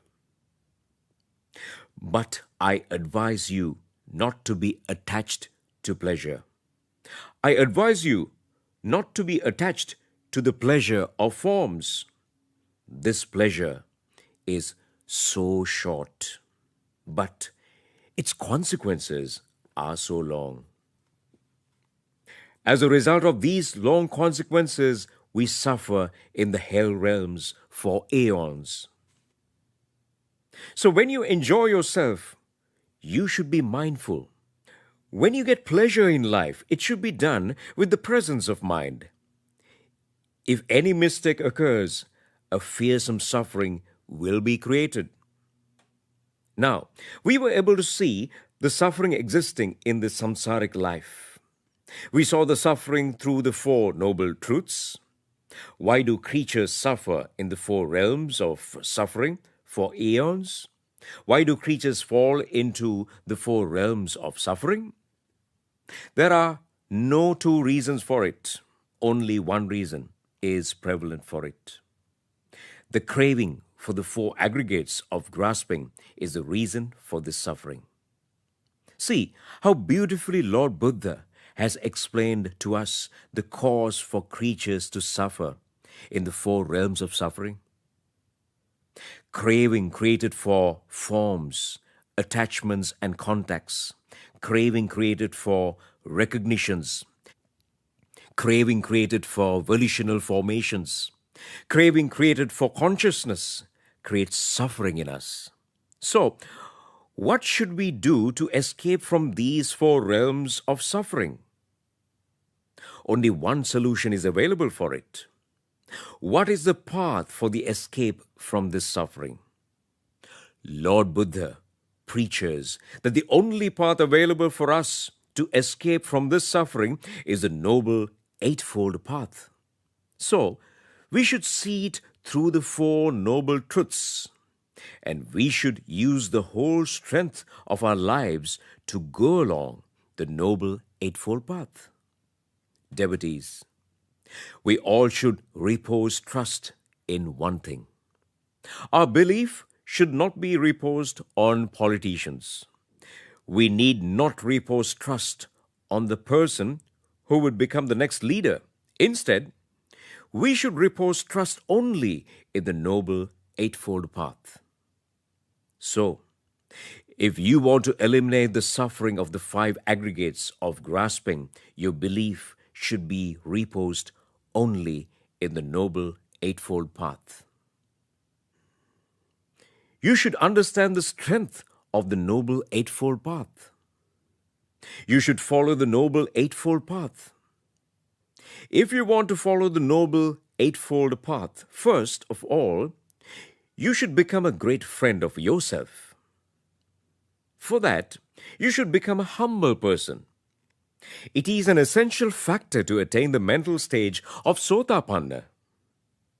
If you want to attain the mental stage of Sotapanna, there is one particular element you should get rid of from the mind.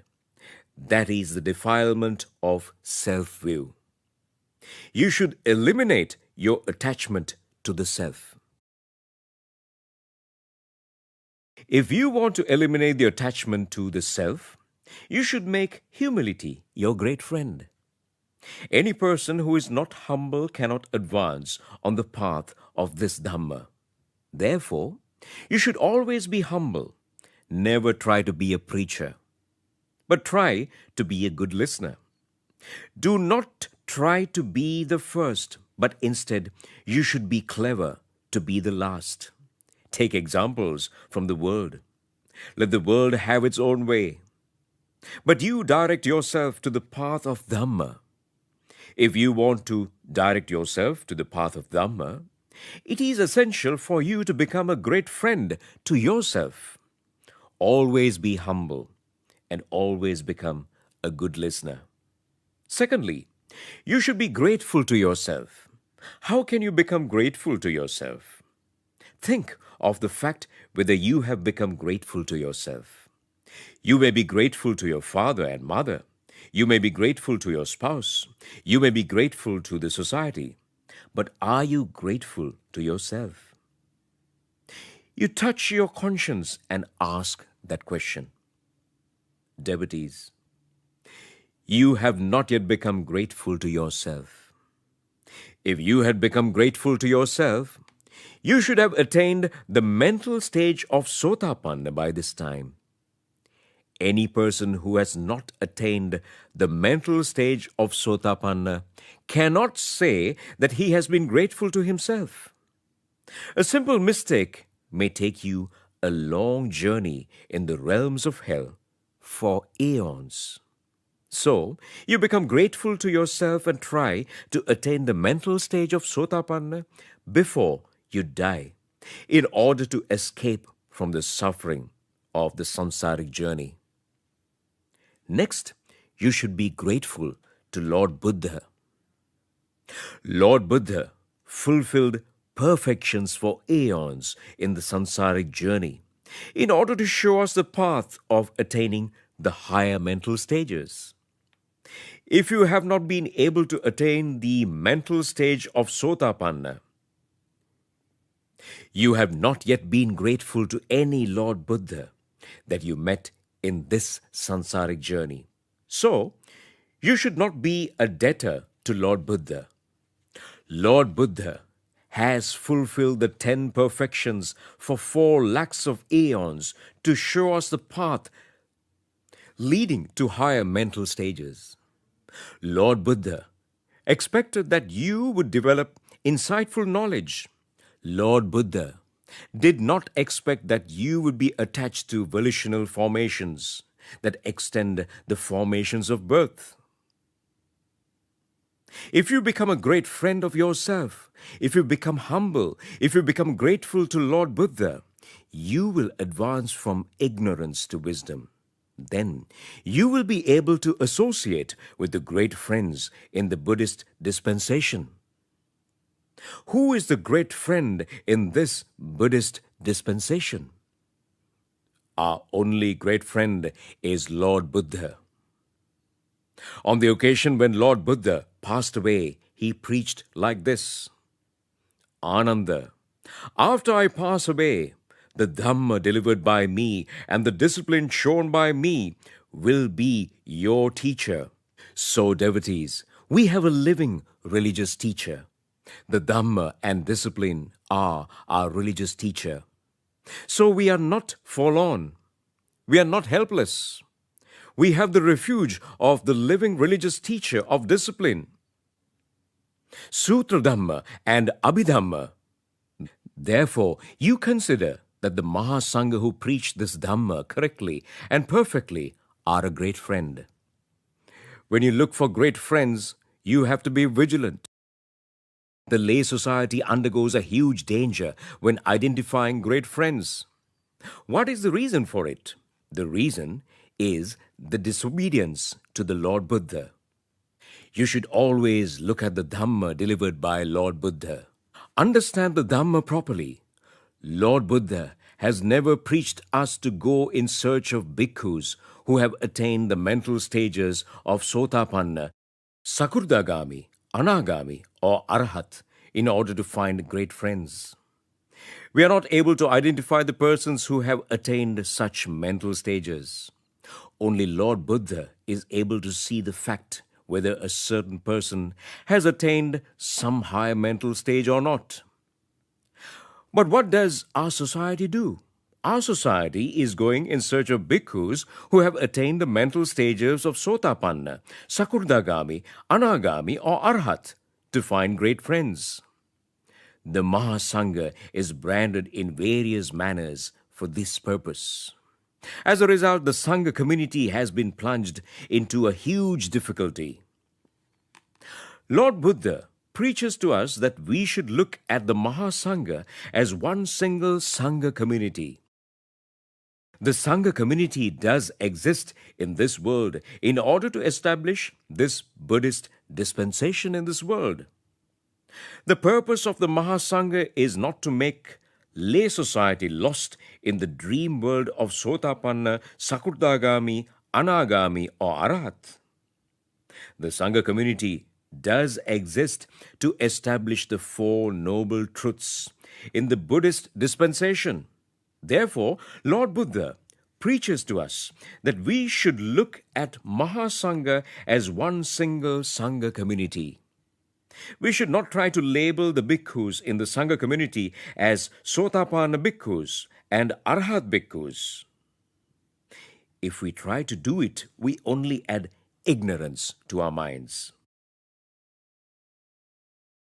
When the Lord Buddha was staying at Jetavanarama, a certain Brahmin used to come there at 10 in the morning every day. After coming there, he was thoroughly examining the posture of bhikkhus staying there. Some bhikkhus were meditating having sat on the ground. Some other bhikkhus were meditating walking to and fro. The Brahmin was closely studying these bhikkhus. Lord Buddha noticed what the Brahmin was doing. Lord Buddha summoned him and asked him what he was looking for. The Brahmin answered like this: "Oh, the enlightened one, there is an almsgiving at my home. I'm looking for 10 Arahat bhikkhus to be conducted to my place to that almsgiving." On that occasion, Lord Buddha advised that Brahmin in this manner: "Brahmin, how are you able to identify Arahat bhikkhus?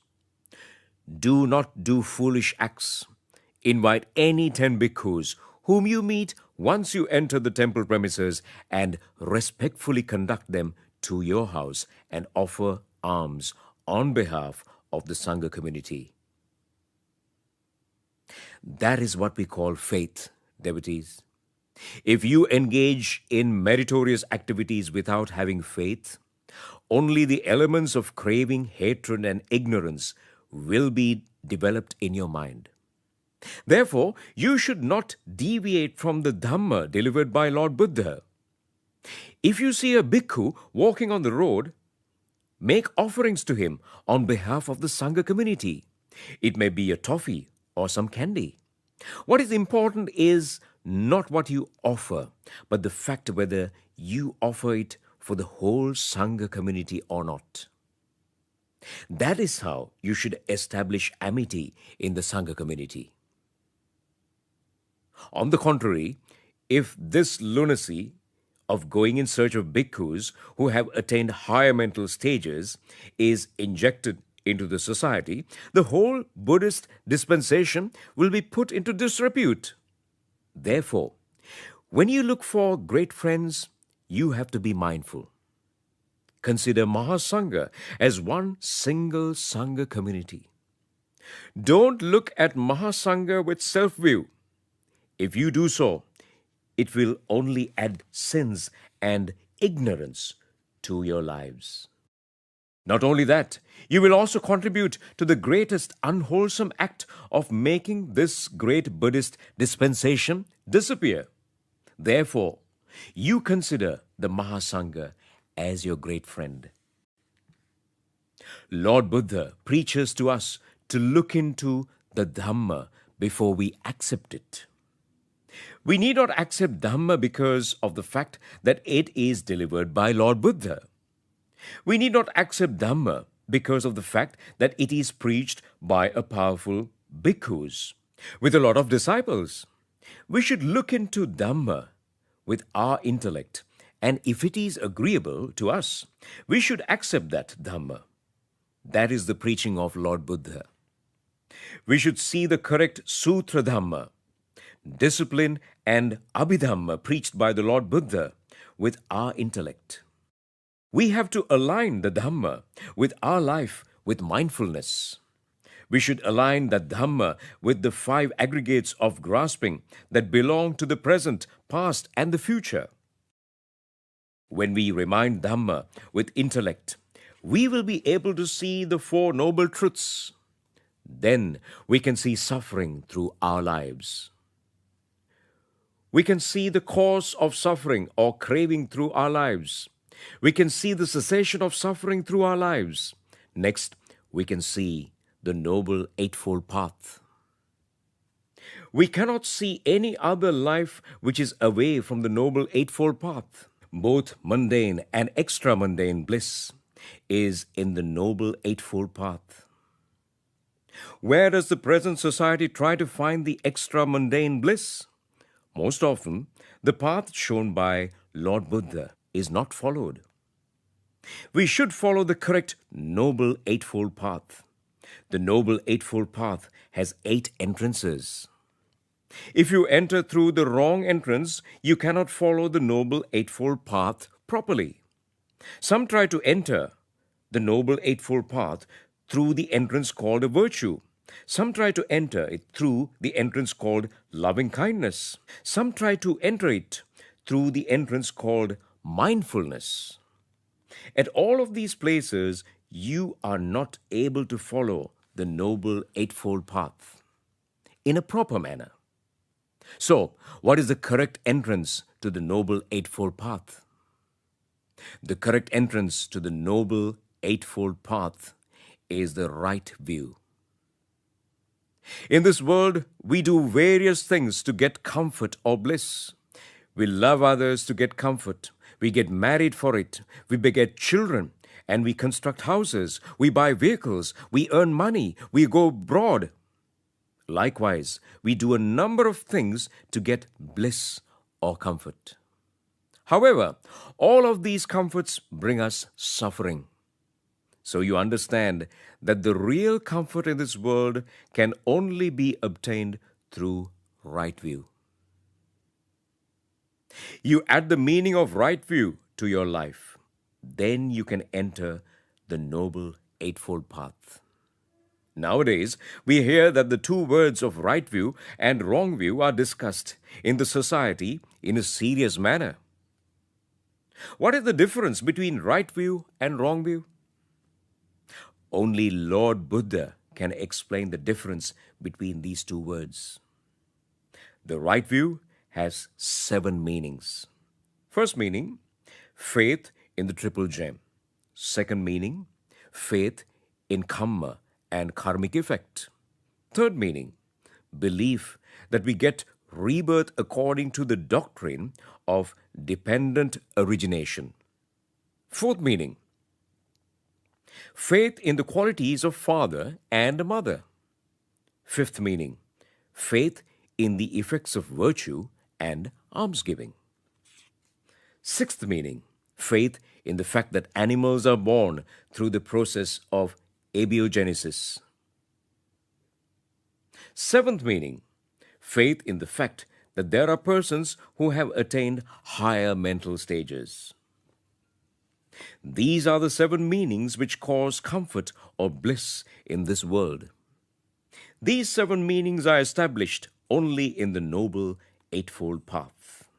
Now, look at the first meaning. We should have faith in the Lord Buddha Dhamma, and Mahasangha. Lord Buddha fulfilling 10 perfections for 4 lakhs of aeons for us. It is because of Lord Buddha that we have been able to achieve this consolation. While the whole world is shrouded by the 5 hindrances of sensual desire, ill will, boredom, restlessness, worry, and doubt today, you and I, who are gathered here, have been able to develop the 7 factors of enlightenment named mindfulness, keen investigation of Dhamma, effort, happiness, calmness, concentration, and equanimity. It is because of Lord Buddha that we have been able to do it. Lord Buddha made a huge dedication to get this consolation. You close up your eyes and think of the great pains that Lord Buddha underwent to bring this great consolation to you. During the time when Dipankara Buddha was living, our Bodhisattva could have easily understood the 4 noble truths by listening to Dhamma from that Buddha. But our Bodhisattva did not do it. He walked on the sansaric journey for 4 lakhs of aeons, fulfilling 10 perfections. Lord Buddha made such a dedication on behalf of you and me. Lord Buddha made this dedication in order to bring consolation to you and me.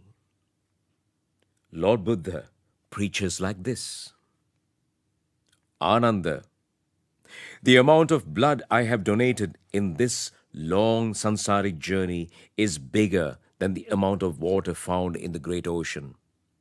The amount of flesh I have donated is bigger than the amount of soil on this earth. Ananda, I donated everything I had included: my consort, kingdom, children, grandchildren, and properties.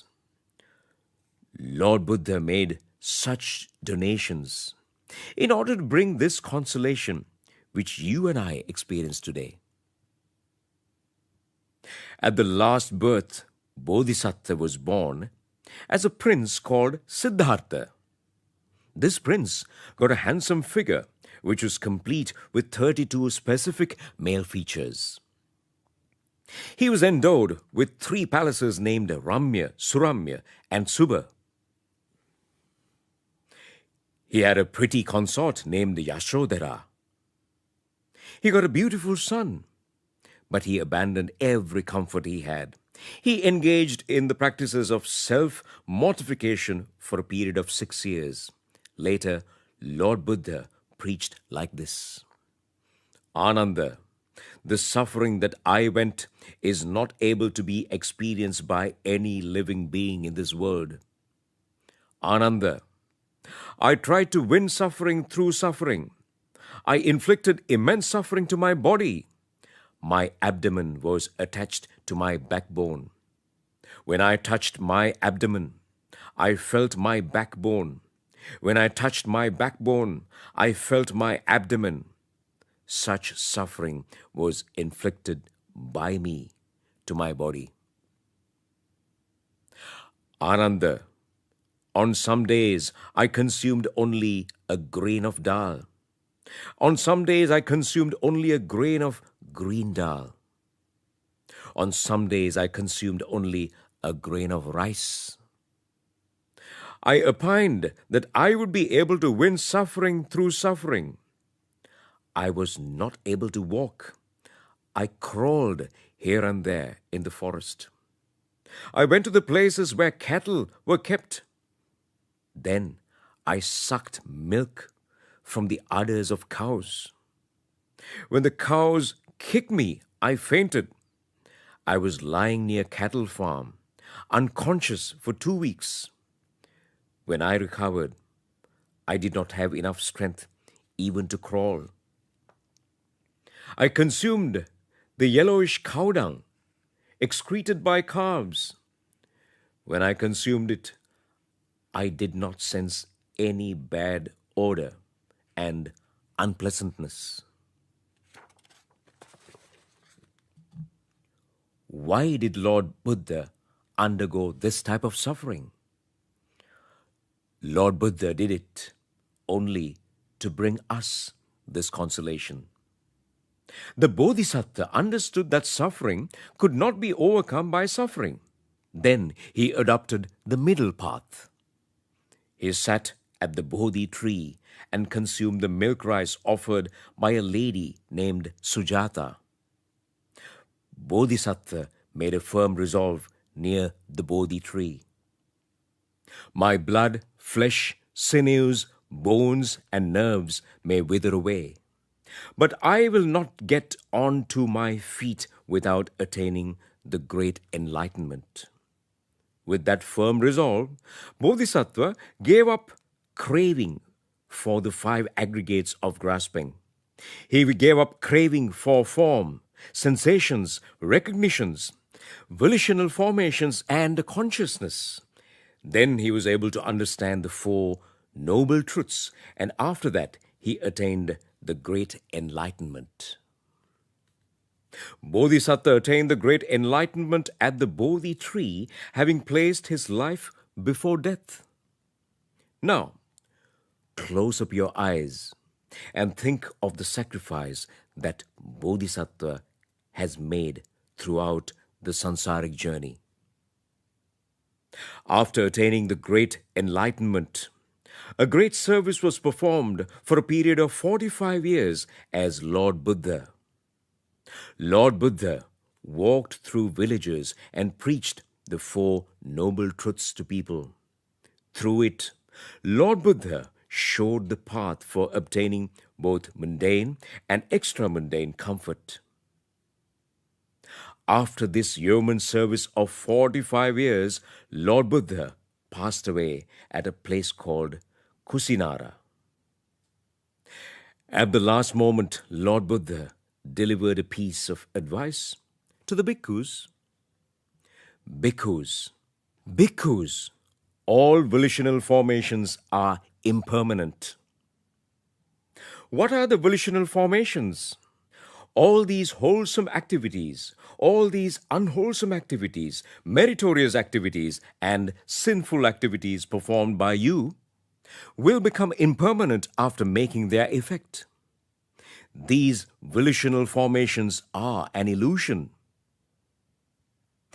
These volitional formations are only legerdemain. These volitional formations have deprived you of lakhs of Buddhist dispensations. So, do not be misled by these volitional formations furthermore. Just like a person whose head has caught fire extinguishes that fire, you also should extinguish the fire of samsara. Now, you are all gathered here at Swarnamali Dagaba, which is considered as the living Buddha. At this moment, you touch your conscience and ask whether you have accepted the last advice given to you by the Lord Buddha. However, at this moment too, you still wish a next birth. By doing these meritorious activities, you wish to be born again as a god or as a human being. Devotees, we have not obeyed the advice of Lord Buddha. We are disobedient children of Lord Buddha. Though Lord Buddha has preached us that volitional formations are impermanent, we are still clinging to them. So first, you should become an obedient child of Lord Buddha. Through the last advice, Lord Buddha did not ask us to learn well, do a good job, earn millions of money, and lead a comfortable lay life. Lord Buddha did not ask us to wish to be born in a divine realm after death. Why didn't Lord Buddha advise us like that? Lord Buddha did not ask us to do those activities only because of the great compassion created for us. Even if you be born in a divine realm, having done wholesome activities in this birth, You may fall again into the four realms of suffering if you do not attain the mental stage of Sotapanna. When this Buddhist dispensation disappears on some occasion, and when the Four Noble Truths disappear from this world, you will have to wait more than 50 lakhs of years to meet another Buddhist dispensation. Maitri Buddha will come to this world only in more than 50 lakhs of years from today. So, we will have to wait such a long time to be born at a time when a Lord Buddha will be living. Until then, there will be a period in which Dhamma has disappeared. It is a period of time in which people will have only animalistic recognitions. If you compare this period of time to a train, it will be a train which will run for a period of more than 50 lakhs of years. Now that train has already commenced its journey. I make a request from you not to get into this train. Lord Buddha preaches to us that this world is going towards a period of time in which people with animalistic recognitions will be living. When Arahat bhikkhus were living in the past, the maximum lifespan of a human being was about 160 or 120 years. By now, the maximum lifespan has reduced to a period of about 60 years. In the future, it will be reducing up to 10 years. At that time, there will be animalistic recognitions among people. The human being will become an animal.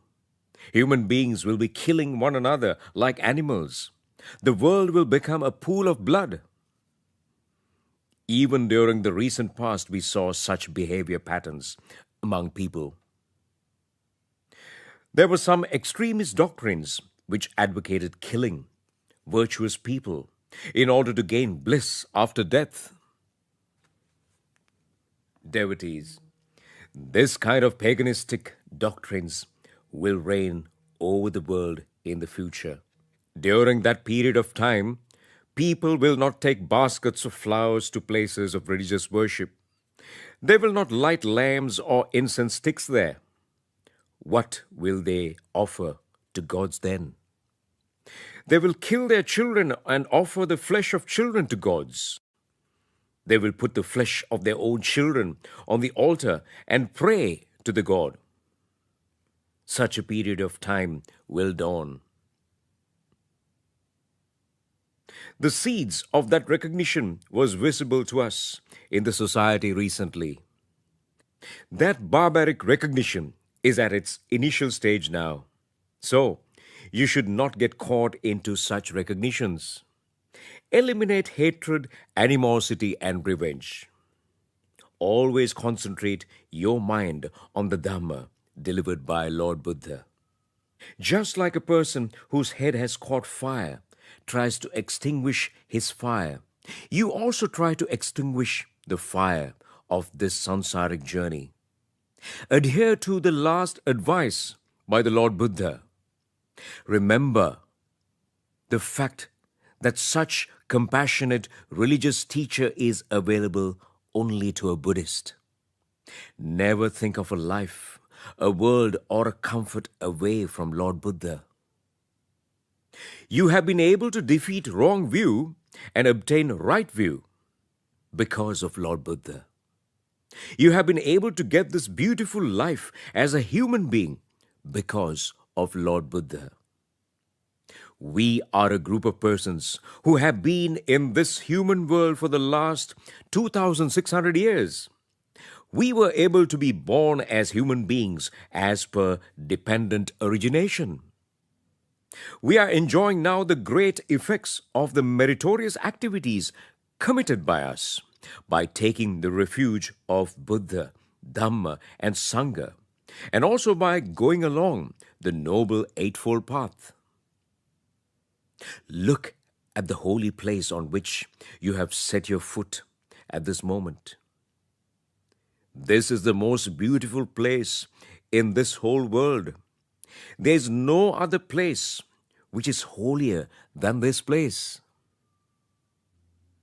Every full moon poe day, the divine meeting of the divine realm called Tavtisa is convened.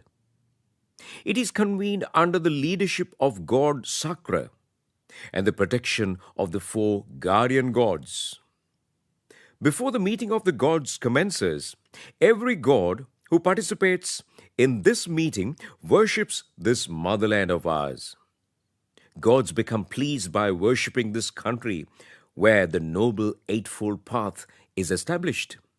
The Swarnmali Pagoda is situated. Jayashri Mahabodhi is situated. 8 places of worship are located. The sacred tooth relic is kept. And the Shripada of Lord Buddha is imprinted. They become happy about the human beings who will be born in the divine realm by doing meritorious activities. That is why they worship this country. Gods and Brahmas who have attained the right view worship this country every day. So you have been born in such a noble country. How did you get the merits to be born here? It is because of Lord Buddha. You were able to do it. It is because of Lord Buddha that we have been born here again and again as per dependent origination for a period of 2,600 years. Devotees, when I commemorate about my priesthood, I understood that I was able to enjoy the comfort of Dhamma through this priesthood because of Lord Buddha. At the same time, every word I preach here is owned by Lord Buddha. So, we should not see any word away from Lord Buddha. In every comfort we experience in life, we should remind Lord Buddha. But remember the fact that every Lord Buddha is impermanent. Keep respect for Lord Buddha. Keep more faith in the virtues and wisdom of Lord Buddha.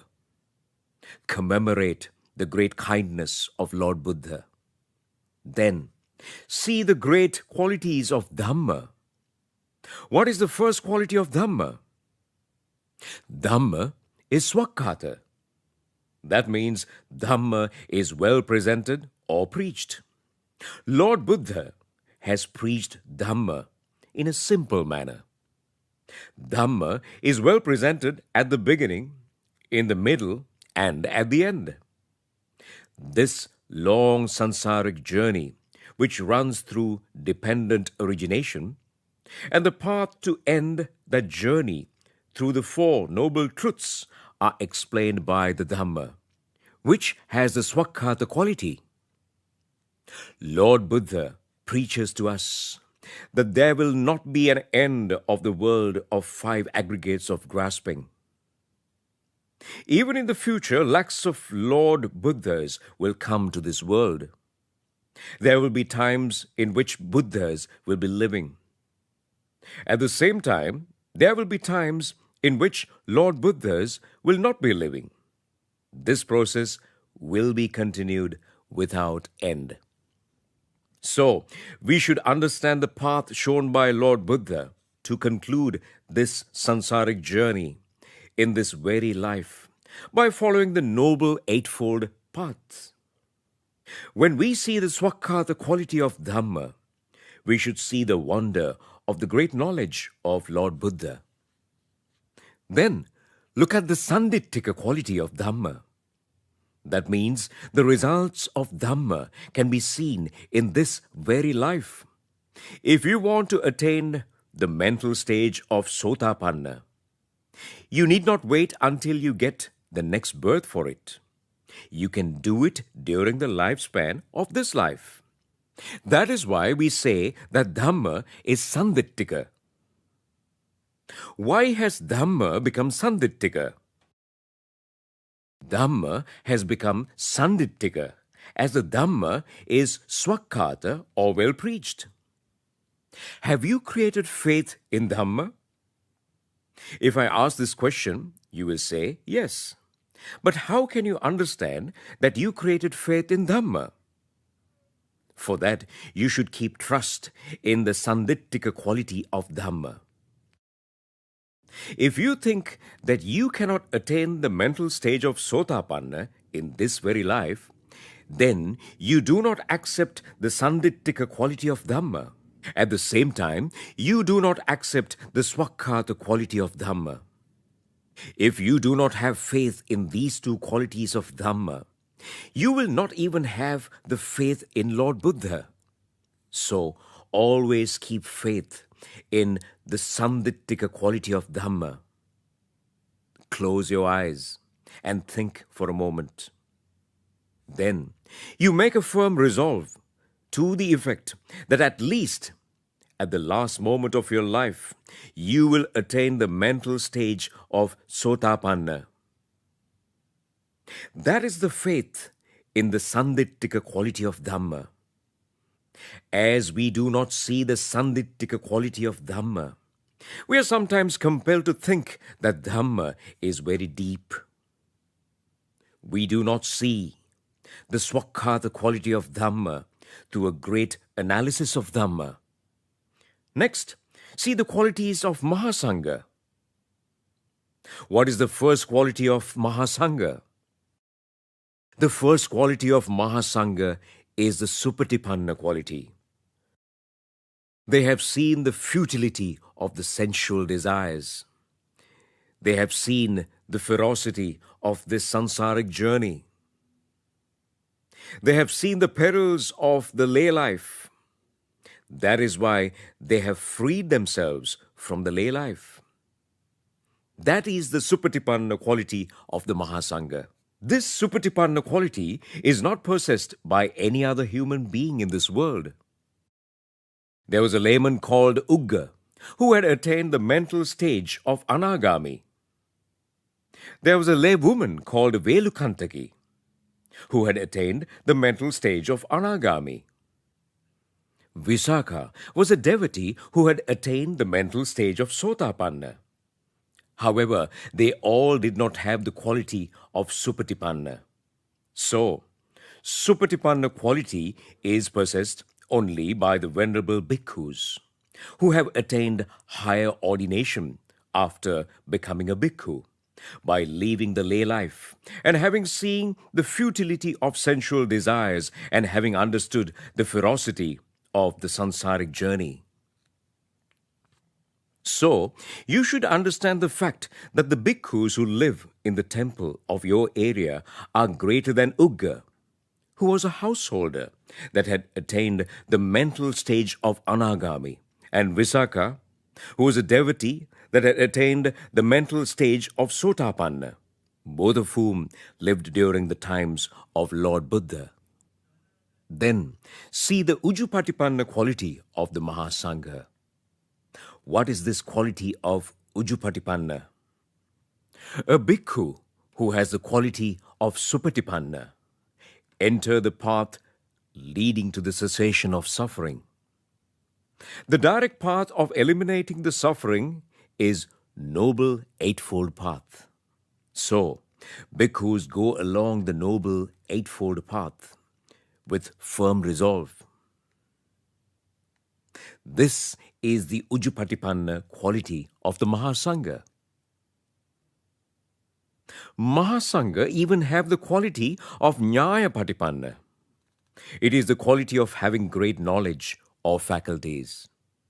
A bhikkhu develops right mindfulness and right concentration through the Noble Eightfold Path and develop great faculties such as Chutupapata Jnana, Pubbe Nivanussati Jnana, clairvoyance and insightful knowledge such as Sotapanna, Sakrudagami, Anagami and Arahat. So Mahasangha develop the qualities of Nyayapatipanna through the qualities of Supatipanna and Ujupatipanna. Mahasangha developed the quality of Samichi Patipanna through the quality of Nyaya Patipanna. The Mahasangha becomes strong in virtue and preach about virtue to people.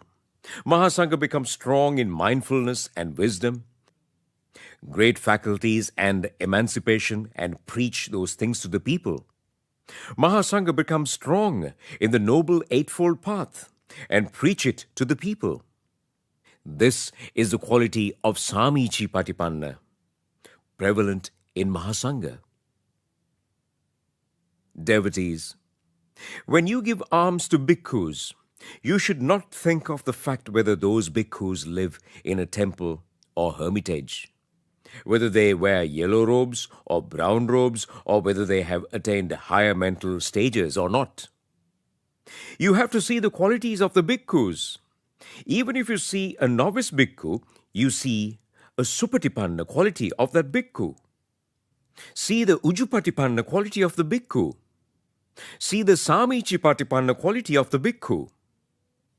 Lord Buddha preaches to us these qualities of bhikkhus. By seeing these qualities, you also make your own path to enter the Sangha order. Do not criticize the Mahasangha. Do not find fault with the Mahasangha. If you do so, you will make your own way to enter the four realms of suffering. In the future, there will be a person called Kasava Kantaka. Lord Buddha preaches to us that it is a meritorious act to give alms even to Kasava Kantaka by the name of Mahasangha. So Lord Buddha preaches to us to find the path for emancipation through the order of Mahasangha. Lord Buddha does not ask laymen to correct the faults found in the Sangha order. The whole liberty of disciplining the Sangha order is vested on the venerable senior bhikkhus of the Mahasangha. 7 Sangha judicatures have been established for the 227 disciplinary precepts. If any bhikkhu commits any wrong, the chief bhikkhu of the Sangha order will investigate into it. Laymen do not have responsibility on it. Laymen only have to see the great qualities of the Mahasangha. Through it, they have to develop faith in the Mahasangha. Lord Buddha preaches to us that the 8 noblest persons in this world are found in the Sangha order. Who are the 8 noblest persons in this world?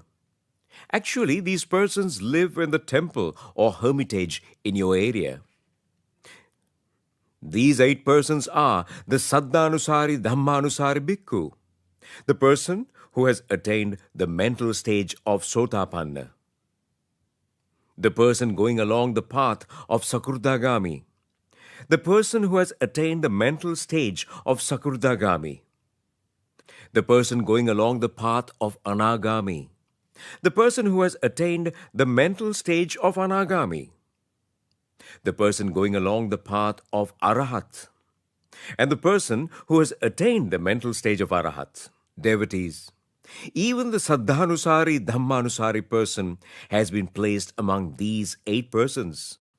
The reason is the fact that even the Saddhanusari Dhammanusari Bhikkhu has the quality of Supatipanna. Remember that a layman who has attained even the mental stage of Anagami does not have the quality of Supatipanna. So as I mentioned earlier, the householder called Ugga, who had attained the mental stage of Anagami, did not have the quality of Supatipanna. Even Mahabrahma, God Sakra, and the universal king do not belong to these 8 noblest persons. But the venerable bhikkhus who live in the temple or hermitage in your village belong to these 8 noblest persons in the world. So do not look into the shortcomings of the Mahasangha.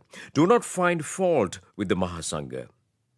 You should understand the fact that volitional formations are the judiciary which gives the most correct decisions in this world. If I do some wrong and if I get attached to it at my last moment. I may be born as a hungry ghost bhikkhu after that. Or else I may be born in the hell realm or animal realm after my death. So, volitional formations give effect irrespective of the fact whether you are a bhikkhu or a layman. So you don't have to worry about the shortcomings in the Sangha order.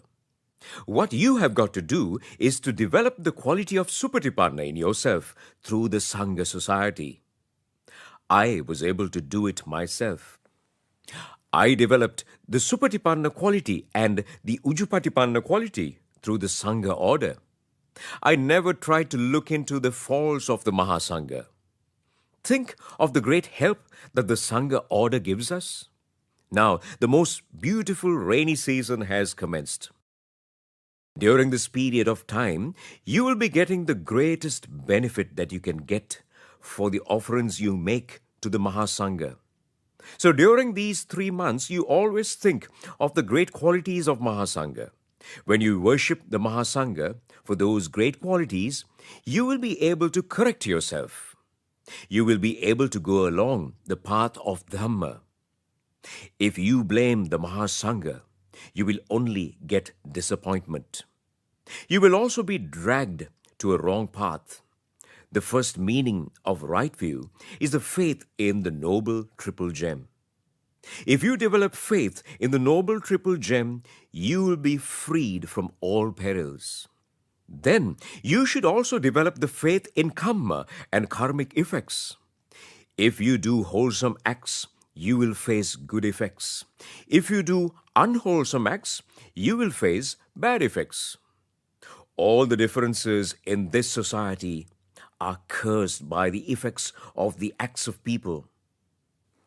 People become rich or poor, healthy or unhealthy, pretty or deformed as a result of the acts that they perform. So understand the fact that if you do some unwholesome act, you will get bad effects. So what are the unwholesome acts? Wrong view is an unwholesome act. Wrong intentions are unwholesome. Wrong words are unwholesome. So you should get away from unwholesome activities. You should keep faith in karma and karmic effects. Now, look at our society. We are all faced up with a huge danger. Now, even when Dhamma is being preached, the members of the three forces have had to provide protection here. Think of this situation in accordance with karma and karmic effects. What is happening here? Some unwholesome acts committed by us are giving effect here. Things that we like do not occur. Things that we do not like occur. Our hopes are not materialized. What is the reason for it? These are the effects of the unwholesome activities committed by us. These are the effects of the sins committed by us. These are the results of the craving developed by us through our eyes, ears, tongues, bodies, and minds. When these effects are noticed, what does a person with the right view do? He becomes more strengthened in right view. He becomes more strengthened in right intention and right words. He becomes more strengthened in right action. But what do? We only go towards paganism even when the danger becomes stronger. If anything that we do not like occurs, we should be more strengthened in virtue. We should develop meritorious roots in our minds. We should add merits to our life. We should develop faith in dependent origination. It is according to the doctrine of dependent origination that our next birth is formed. So, a person who has faith in dependent origination always thinks of karmic effect when he speaks some word, when he does some act, and when he creates thoughts in his mind. He always becomes mindful of the fact of what his next birth would be. Now, close your eyes and think of the fact that now you have been endowed with a beautiful life. You have got a good father and a mother. You have got a beautiful house. You have got comfortable vehicles. But what would happen if you become a hungry ghost in your next birth by doing unwholesome activities? Then you would have to suffer a lot. You would live in an unpleasant place. You would beget hungry ghost children. You would eat phlegm, snots, and leftovers of others. What would happen if you were born as a bird in your next birth by doing unwholesome activities? Then you would live in a burrow, in a tree, or in a nest made on a tree. You would eat worms such as earthworms.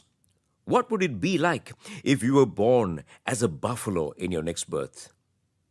You would lie in a marshy land or a cowshed. If you become a serpent, you would live in an anthill. You would kill animals to get your hunger appeased. The person who has developed right view would never be born in the animal realm after death. He would get a rebirth as a god, a Brahma, or a human being. This is a good effect of right view. Next, think of the effects of giving alms and practicing virtue. What are the effects of giving alms? You will get longevity, fair complexion, comfort, and power. Now look at the society.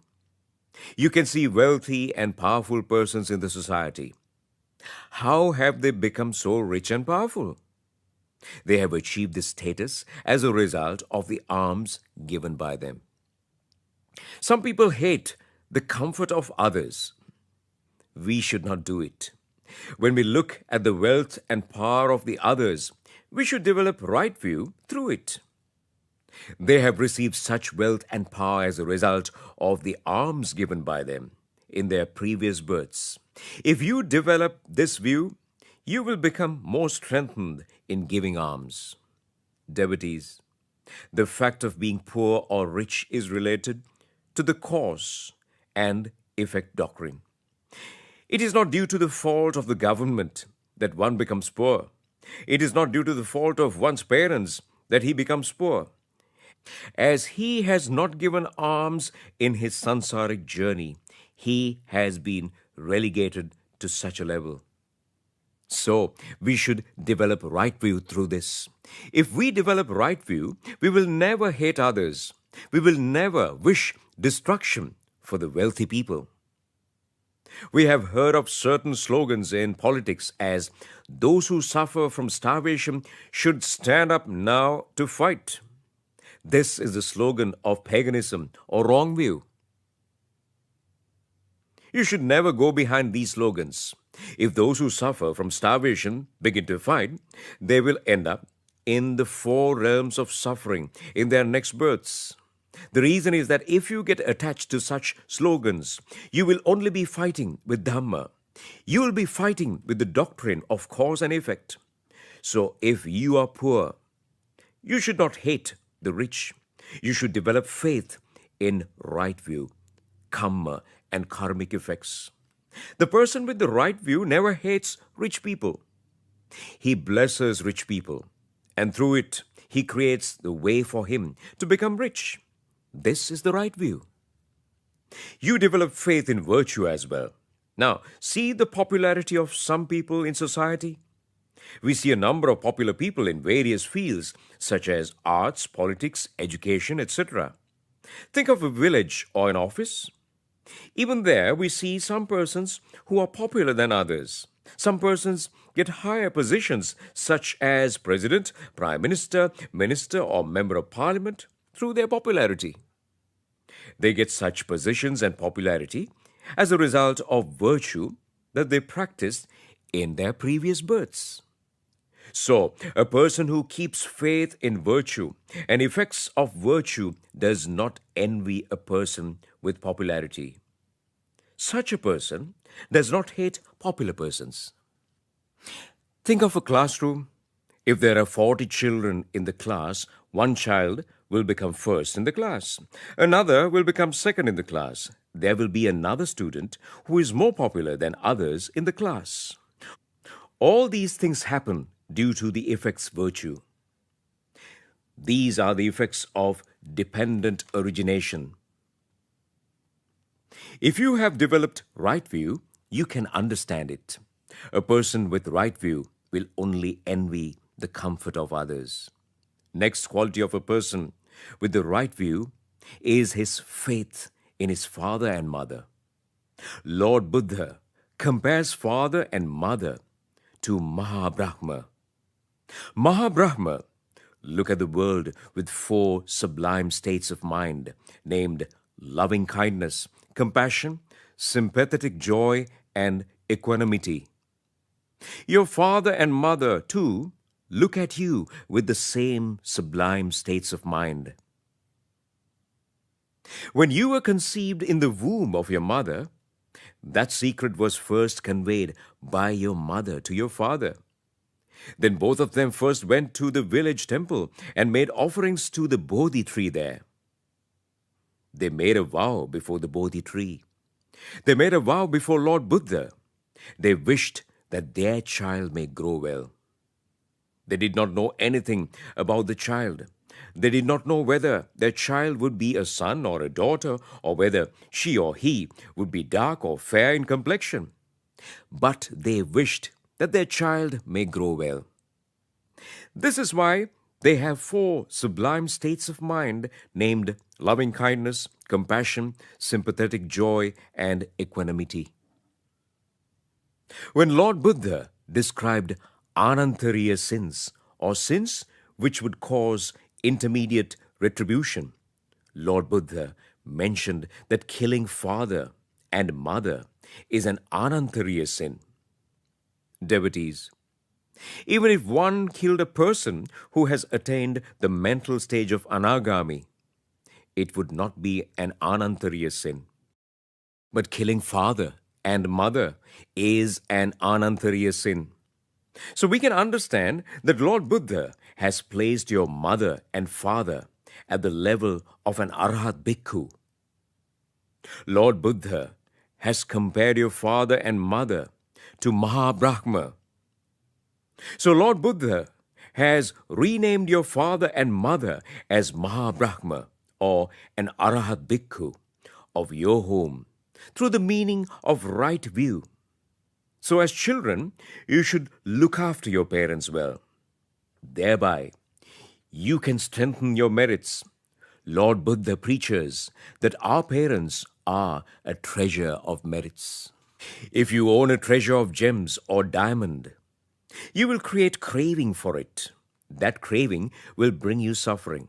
But the treasure of merits called father and mother will only collect merits for you. So you should see the qualities of your parents through this right view. Now, you touch your conscience and ask yourself whether you see your father and mother as Mahabrahma. Do you see your parents as Arhat Bhikkhu? Do you pay due respect to them? Do you look after your parents properly? You may sometimes see the shortcomings or defects of your parents. You may say that your mother gets annoyed quickly. You may say that your father comes home drunk at night. You may say that your father quarrels with your mother. Then you may ask, how could your mother be like Mahabrahma? You may ask, if so, how could your father be like an Arhat Bhikkhu? Devotees, think of the word Lord Buddha. Lord Buddha did not ask you to find fault with your parents. Lord Buddha only asked you to look at Mahabrahma through your parents. If your parents quarrel, it may be an effect of an unwholesome activity committed in a previous birth. But you should be able to see Mahabrahma through your parents, even if they are having some shortcomings or defects. By looking at parents in that manner, you have to strengthen your right view.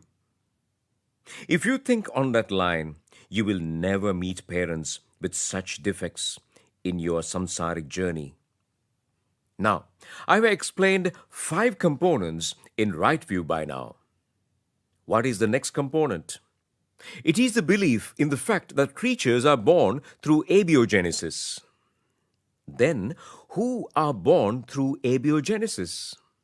Hungry ghosts, devils, treasure ghosts, and sleeping ghosts are born through abiogenesis. If you want to free yourself from such a rebirth, you should attenuate craving. Nowadays, a lot of human beings get rebirths as treasure ghosts. Some people build luxurious houses spending huge amounts of money. They die having attachment to those houses. At the last moment, they attach those houses to their self. Finally, they become treasure ghosts, which are bound to the foundation of those houses. But a person with a right view knows that if he creates craving for his house, he may be born as a treasure ghost at his house through abiogenesis. We do not say that you should not build a beautiful house, but you should use your house whilst looking at the impermanence of the volitional formations. Lord Buddha preached like this. Once I had become a universal king named Sudassana.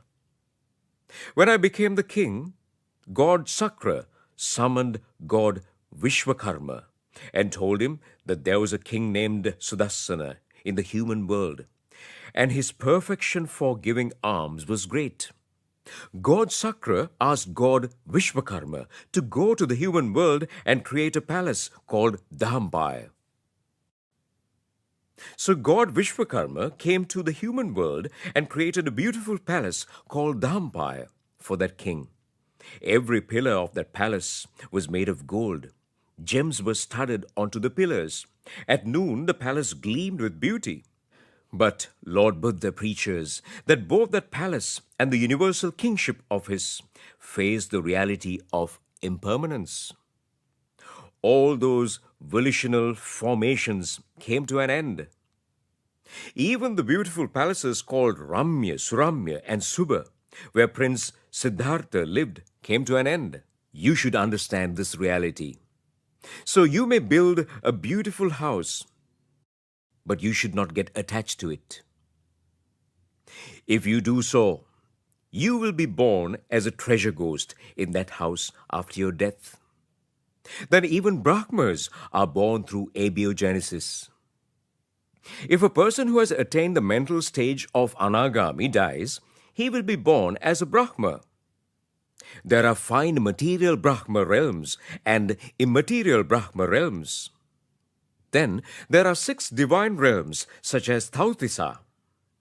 In these realms, gods are born through abiogenesis. If you understand that there are such realms in which beings are born through abiogenesis, you will have the right view. Then you will not fall into unvirtuous paths in life. This is the 6th component of right view. The next component of right view is the faith in the fact that there were persons who had attained higher mental stages in the past. If you want to attain the mental stage of Sotapanna in this life, you will have to be perfect in right view. You have to be strong in the faith that there were persons who had attained the mental stage of Sotapanna in the past. You have to be strong in the faith that there were Arhat Bhikkhus in the past. If you have that faith only, that you will be able to attain the mental stage of Sotapanna. This is the right view that you should develop. If you want to know whether you have the right view, you will have to touch your conscience and look into it. If you have any shortcomings, you should rectify them. You correct yourself only for the sake of yours, not for the sake of Lord Buddha. First, you develop faith in the Noble Triple Gem. Then, see the world with faith in karma and karmic effects. Next, be strong in the faith of dependent origination. Then have faith in the qualities of your parents. Then develop faith in the effect of giving alms and practicing virtue. Then believe in the fact that beings are born through abiogenesis. And lastly, have faith in the fact that there were great persons who had attained higher mental stages in the past. This is the greatest right view. If you are strong in right view, you will incessantly go on to the noble eightfold path. Through right view, you will next develop right thoughts. As per cause and effect doctrine, a person who is strong in right view will definitely develop right thoughts. What are right thoughts? Thought of non-violence, thought of love, and thought of selfless detachment are right thoughts. The person who has right thoughts becomes strong in non-violence. He becomes strong in love and loving kindness. He does not hurt anyone. He does not hate anyone. His right view is strong. He knows the bad effects which may be brought to him through hatred. If you hate others, you will be born as a serpent after death. If you hate anyone, you may be born as a devil in your next birth. So, you should always be detached from hatred. You should spread loving kindness at all time. A person with right thoughts never hurts anyone, even through words. He always pleases the minds of others through help and at least through a smile. He does not hate anyone. If someone hates him, he sees it as a retribution for some hatred he had extended to that person at a previous birth. So, he is not compelled to hate others because of the fact that they hate him. Devotees, say these statements aloud after me. If you hate me again and again, I will extend loving kindness to you again and again. If you hate me again and again, I will extend loving kindness to you again and again. If you hate me again and again, I will extend loving kindness to you again and again. If you criticize me again and again, I will extend loving kindness to you again and again. This is the path of developing right thoughts. We all have been going on this sansaric journey for lakhs of aeons due to the lack of right thoughts. We hated others as they hated us. We criticized others as they criticized us. We hit others as they hit us. We hurt others as they hurt us. So, we have had to face retribution for it, as per dependent origination. So, at this moment, you make firm a resolve by closing your eyes to the effect that you will not defile your thoughts due to the bad actions of others. If you do so, you walk back into the four realms of suffering. So as you have seen the meaning of right thoughts, you should become a person who follows Dhamma.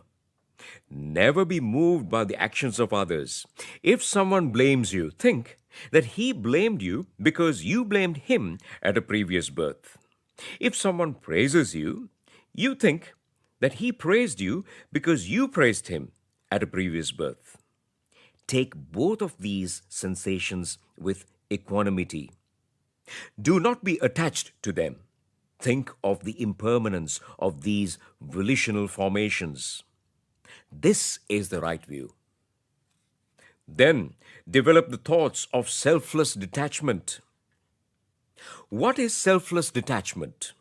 Selfless detachment means abandoning craving, hatred, and ignorance. How can you abandon thoughts of craving? You have to abandon the craving for forms, sensations, recognitions, and volitional formations. Consciousness abandons the thoughts of craving. Devotees, what do we do right from morning up to night? We create cravings for forms. We think of divine realms and wish that we may be born there after death. What do we wish after giving alms? What do we wish after making some offering to Bodhi tree? You wish that you may get different material things. By doing such acts, do you think that you got established in the Noble Eightfold Path? But did you develop the thoughts of selfless detachment there? No. You were attached to forms. You were attached to sensations. If you listen to this Dhamma, and if you get attached to this Dhamma, you are not established in the thoughts of selfless detachment at this moment too. If you are attached to any sentiments, words, and if you are attached to the Dhamma preached by Lord Buddha, you are only established in some desire. But you are not established in the thoughts of selfless detachment. When you listen to this Dhamma, you should think that the great teacher who preached this Dhamma, Lord Buddha, passed away. The Arhat bhikkhus who delivered this Dhamma in the past too passed away. Therefore, this Ariyagnana Thero and his words will also become impermanent. Think on that line. You should add this Dhamma to your life without being attached to the desires. You hear this Dhamma as per cause and effect doctrine. In your sansaric journey, you made offerings of Dhamma. You have paid attention to the Mahasangha. You have helped Mahasangha to develop qualities of Supatipanna, Ujupatipanna, and Nyayapatipanna. It is as a result of it that you have met these beautiful volitional formations. But do not get attached to these volitional formations. Think of the nature of impermanence of those volitional formations. Do not create thoughts of craving. If you create thoughts of craving, next time you will create thoughts of hatred. If the thoughts of craving are disturbed, thoughts of hatred will incessantly emerge. Craving and hatred merge through ignorance. You have not been able to understand the volitional formations properly. That is why such roots of sin emerge. Through right thoughts, we can develop right speech. A person with right speech abstains from telling lies, backbiting, using harsh and abusive language, and speaking useless words. Today, people misunderstand bad speech as right speech. Lies are reigning over the country. Truth cannot be found anywhere. You cannot expect any good precedence from this society. So, you have to be a leader yourself. You set good precedence to yourself. Through the association with great friends and by listening to Dhamma and reminding Dhamma, you can become a leader to yourself. As right speech is very rare to be found in the society, I do not like to talk about it much. If you engage in wrong speech, you will have to keep faith in the Dhamma delivered by Kasavakantaka in the future. In the future, Kasavakantaka will be delivering Dhamma. He will preach that all volitional formations are blissful. He will preach that all volitional formations are permanent. You will have to listen to that type of Dhamma due to a certain cause. What is that cause? Nowadays, we see that wrong Dhamma is preached in our society. So, you should not listen to such Dhamma. You should not listen to the Dhamma that is not being preached by Lord Buddha. If you go behind preachers who deliver wrong Dhamma, you will meet preachers who preach wrong Dhamma in the future too. So, you should understand the importance of right speech. Speak right words. Speak what is relevant to virtue. Speak what is relevant to giving alms. Speak what is relevant to faith. Speak what is relevant to loving kindness. At the same time, you should speak what is relevant to equity, justice, and law. Do not speak wrong words. If you develop right speech, you will be able to engage in right action. That happens according to the cause and effect doctrine. What is right action? The person who develops right action does not kill animals. He has faith in karma and karmic effects. If you kill a mosquito which is perched on your hand, you will surely be born a mosquito in your next birth, provided that you remember that action at your last moment. That is the relationship between cause and effect. If a fly perches on my hand, I close my eyes and I think of the fact how many times I would have been killed by others after being born as a fly or a mosquito in this sansaric journey. So, you should see the retribution of killing animals through right view. Then, you will never think of hurting animals. A person with right action will not engage in stealing. Today, we see that theft is legalized in society. Some people think that not engaging in theft is a matter to be ashamed of. Right view and the Noble Eightfold Path have distanced from the society to that extent. If you do not steal, sometimes you will not be recognized by the society. Theft has become popular in the society to that extent. You should never engage in theft. Do not steal the property that belongs to the Mahasangha. Do not steal the property that belongs to the general public.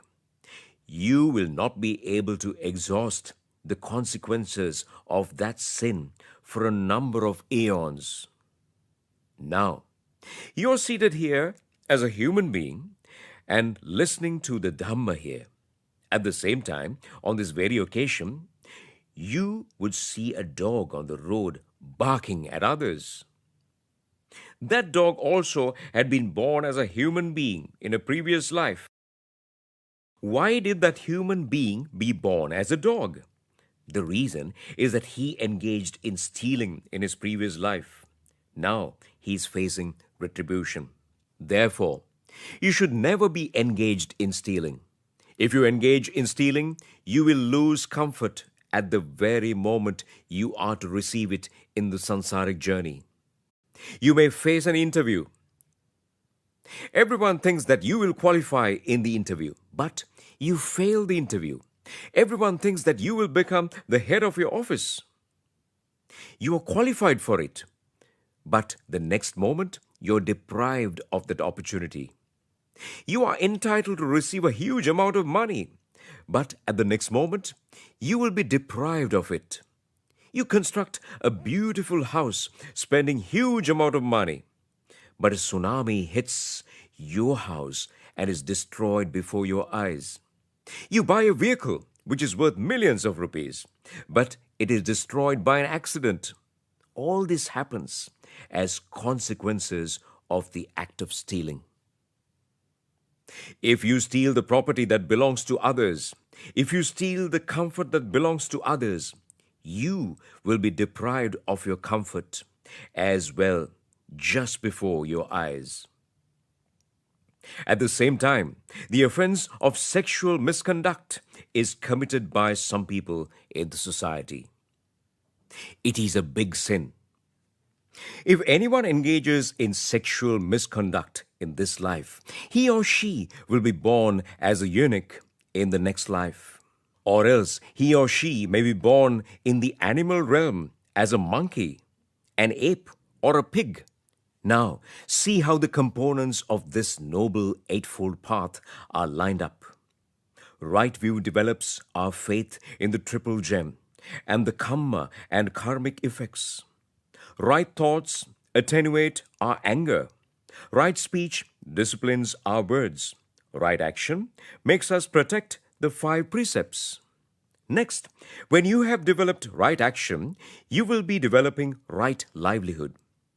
A person with right livelihood does not engage in the sale of flesh of animals. He does not engage in the sale of ammunition and guns. He does not engage in the sale of poison. He does not engage in the sale of liquor. He does not engage in the sale of animals and slaves. However, devotees, wrong livelihood has deeply rooted in the society. It is spreading in the society like a huge wave. You should not get caught in this wave. A true Buddhist who has developed right livelihood will never be adverted to wrong livelihood, even if he has to live a very poor life. Wrong livelihood puts the whole life in jeopardy, of which the effects will be very serious. A person who has developed right livelihood follows the 8 precepts preached by the Lord Buddha. You cannot attain the mental stage of Sotapanna only by following the 5 precepts. You cannot at least develop right mindfulness, right concentration, and right effort only through the 5 precepts.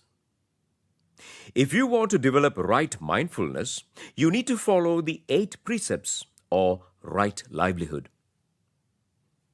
Through right livelihood, you can develop right efforts. What is right effort? You can make a right effort to strengthen the wholesome activities that you already perform. Then you make an effort to perform the wholesome activities that you have not performed yet. Then you make an effort to extinguish the unwholesome activities that you have already performed. Lastly, you make an effort to abstain from the unwholesome activities that you have not performed. This right effort should be made within the safeguard of the 8 precepts. You should understand the fact that you can develop right effort only if you develop right livelihood. That means only within the safeguard of the 8 precepts. When you have developed right livelihood, you develop right mindfulness. What is right mindfulness? A person with right mindfulness can really differentiate between wholesome activities and unwholesome activities. He can differentiate between right view and wrong view. He can identify what is Dhamma and what is not Dhamma. Accordingly, he can get away from wrong and indulge in right. A person with right mindfulness gets away from unvirtue and be strong in virtue. He never engages in unvirtuous activities. He can never be compelled to vice by others. He is clever enough to identify what is right and what is wrong. A person who has developed right mindfulness manages to attenuate the 5 hindrances that occur in the mind. When you have developed right mindfulness, you will get a mind which is devoid of sensual desire, ill will, boredom, restlessness, worry, and doubt. It is a mind where Sapta Bhujanga, or the 7 factors of awakening, are prevalent. What I have explained here is the mundane, noble eightfold path. By going along this mundane, noble eightfold path, you can obtain the beautiful pleasure of mindfulness. There are certain mental stages called Rupavachara Dhyana and Arupavachara Dhyana. There are Rupa Dhyanas called first Dhyana, second Dhyana, third Dhyana, and fourth dhyana. Similarly, there are arup dhyanas like asa sajñāyatana, neva sanya na sanyayatana, etc. These are beautiful sensations in mindfulness. But even if you develop them, you will not be freed from the four realms of suffering. You may develop arupa dhyana and get attached to it at your last moment and be born in a Brahma realm. But still, you are not freed from the four realms of suffering. We did this even when we met thousands of Buddha dispensations in our sansaric journey. What did we do? We got the association of great friends. We listened to Dhamma. We developed the mundane, noble Eightfold Path. Accordingly, we were reborn in a comfortable realm as a god, a Brahma, or a human being. Once again, we fell into the four realms of suffering. That is what we have been doing all this time. So, you should not perform the wrong that you did in the past once again. Now you have met with Dhamma. You select the right path to go. Do not advert your mindfulness towards desires. Do not let your mindfulness attenuate and take volitional formations as permanent things. Always keep the four arousings of mindfulness through your mind. Through it, you can attain the mental stages of Sotapanna and Sakrudagami. Then, how can you develop the four arousings of mindfulness? Lord Buddha preaches about four arousings of mindfulness, named mindfulness of the body, mindfulness of the consciousness, mindfulness of the sensations, the mindfulness of the Dhamma in Satipatthana Sutta. Out of these four arousings of mindfulness, Lord Buddha first explains the mindfulness of the body. If you attain the noble mental stage of Sotapanna someday, you will see that the five aggregates of grasping are impermanent. At that stage, you will only see it, but you will not comprehend it. If you attain the noble mental stage of Arahat someday, then you will comprehend that the five aggregates of grasping are impermanent. What is the first aggregate of grasping? The first aggregate of grasping is the aggregate of form. Due to the craving created for forms, we create contact, sensations, recognition, mental formations, and consciousness. In the mindfulness of body, Lord Buddha first draws our attention to the aggregate of form. Then Lord Buddha asks us to concentrate on the mindfulness of body. Then Lord Buddha preaches us to look at the aggregate of form as a composition of 32 abominable parts. We should see this aggregate of form as a combination for the four great elements, as 6 organs, as an object for the meditation of death contemplation, as a volitional formation of bones, and as a body which keeps postures all the time. Lord Buddha preaches in Satara Satipatthana Sutta of the discourse on the four arousings of mindfulness to look at this internal body and external body as a composition of 32 abominable parts through mindfulness. Lord Buddha cites a similarity for this. There is a sack which is filled with 32 kinds of grain. The mouth of the sack is tied up. A person with proper eyesight comes to this place. He unites the sack and sees that 32 kinds of grain are mixed in the sack. He categorizes the grain in it into the relevant varieties such as lentil, green dal, rice, millet, etc. Lord Buddha asks you to be a person with proper eyesight. Here, Who is meant by a person with proper eyesight? A person with a proper eyesight means a person who has obtained mindfulness by associating with great friends, by commemorating Dhamma, and by following the Noble Eightfold Path.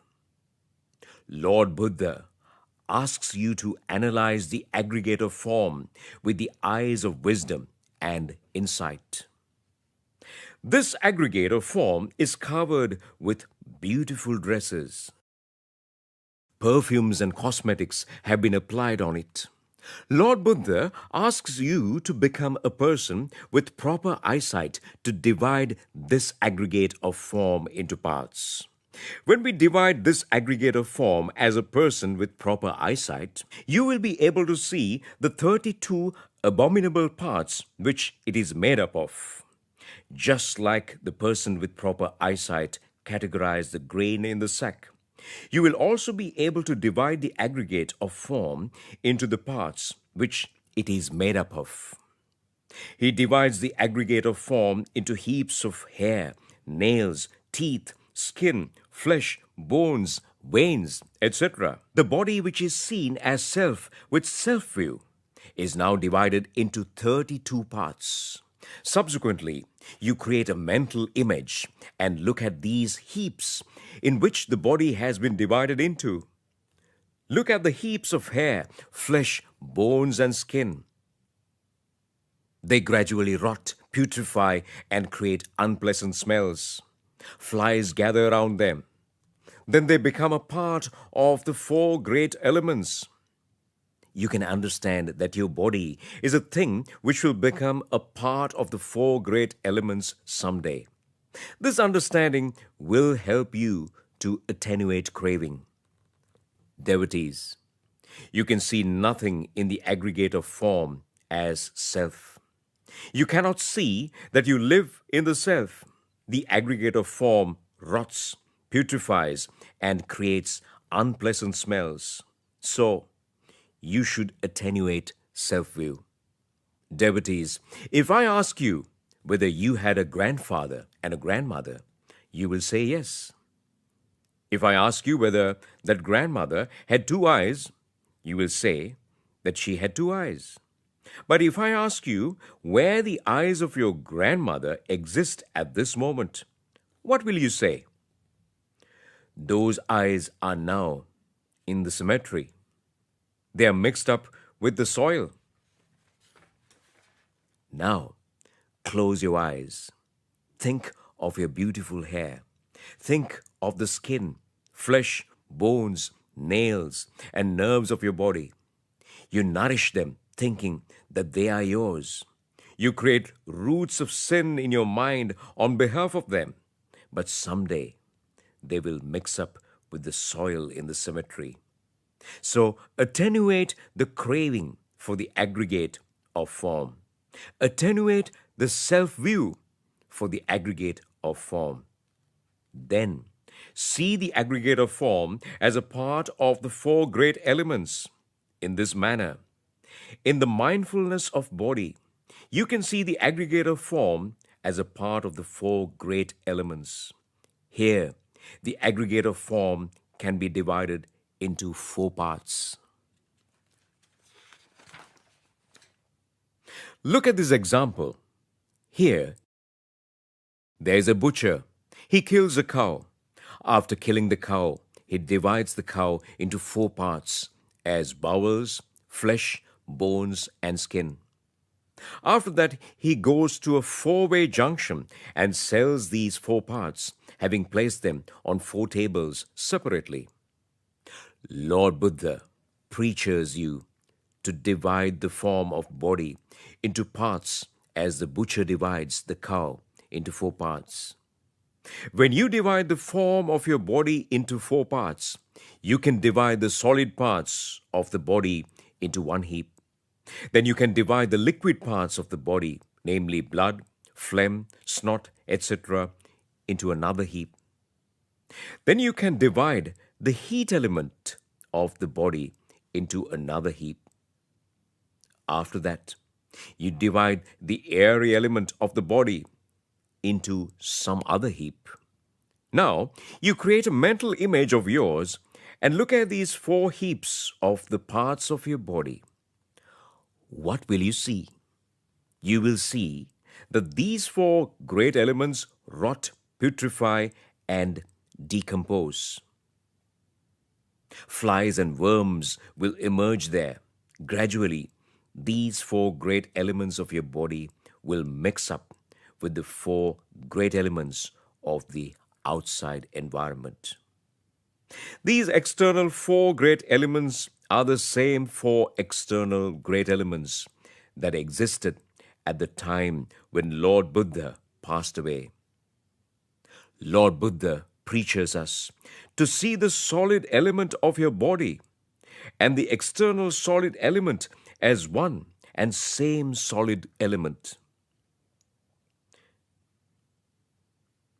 The liquid element of your body and the liquid element of the water in this glass on the table are one same liquid element. The heat element of your body and the heat element in the environment are one and same element. The airy element of your body and the wind that blows in the environment are one and same airy element. There, the person who practices mindfulness of body always sees the combination of the 4 great elements of his body and the 4 great elements of the external environment. He sees how the solid element of his body combine with the solid element of the external environment. He can see the 4 great elements of his body through a heap of soil on the earth. He sees the heat element and the airy element of his body through the heat element and airy element which flows in the environment. He attenuates the self-view which grasps things as me and mine. Devotees, now you can see me preaching Dhamma here. Think that this bhikkhu passes away at the next moment. What will you do if this bhikkhu who preaches Dhamma passes away? You will make a pyre and cremate me. If I show you my organs, you will identify them as eye, ear, nose, tongue, body, and so on. Now this bhikkhu has passed away. His body is burning on the pyre. The body of this bhikkhu has caught fire, and flames are coming out. All the organs of the bhikkhu are also burning. But you do not identify that fire as this bhikkhu. When the body of the bhikkhu has caught fire and flames are coming out, you never identify that fire as this bhikkhu. You call it heat element or fire element. A cloud of smoke comes out of the body of this bhikkhu, which is burning. But you never identify that cloud of smoke as this bhikkhu. You call it air element. After the body of the bhikkhu is burnt down, some amount of ash and bones are left. You do not call that amount of ash and bones the bhikkhu. You call it ash or bones. So here you saw how the eyes of the bhikkhu got burnt. You saw how the ear of the bhikkhu turned into smoke, ash or soil in that instant. So what can you observe here? You can only observe the impermanence of the aggregate of form. However much you may try to possess your eyes, someday your eyes will become a flame of fire. However much you try to possess your ears, someday your ears will become a cloud of smoke. However much you may try to possess your aggregate of form, someday it will become a heap of earth. In this manner, you should develop the mindfulness of body. When you develop the mindfulness of body, you will not create self-view for the body. You will not grasp your aggregator form with the strong objective of self. You do not think that you are the aggregator form. You do not identify this aggregator form as something that belongs to you. You do not identify the aggregator form as your soul. You do not think that you live in that soul. Therefore, you do not breach precepts because of the aggregator form. You do not cultivate roots of sin because of the aggregator form. Why do you breach precepts? Why do you tell lies? Why do you consume liquor? Why do you engage in sexual misconduct? You do all of these acts only to please your sense organs. But when you develop the mindfulness of body, you understand that there is nothing that belongs to you. There is nothing called your soul. You do not live in the soul. In this body, there remains 4 great elements which will someday mix up with the earth. In this body, you will only find abominable parts which will someday be mixed up with the earth. After developing the mindfulness of the body, you begin to practice the meditation on death. Now you have mindfulness. Use the experience of Dhamma to develop insight. You have been able to do this because of right mindfulness. That right mindfulness was obtained by you through the Noble Eightfold Path. You were able to follow the Noble Eightfold Path through the association with great friends and by listening to Dhamma and reminding Dhamma. When you practice the meditation on death, you begin to remind the fact that you will die someday. In the present society, some people are afraid of practicing the meditation on death. They are afraid of thinking of death. Devotees, you should never distance death from life. If you distance death from life, you will distance yourself from Dhamma. Bring death closer to life. Then you will be closer to Dhamma.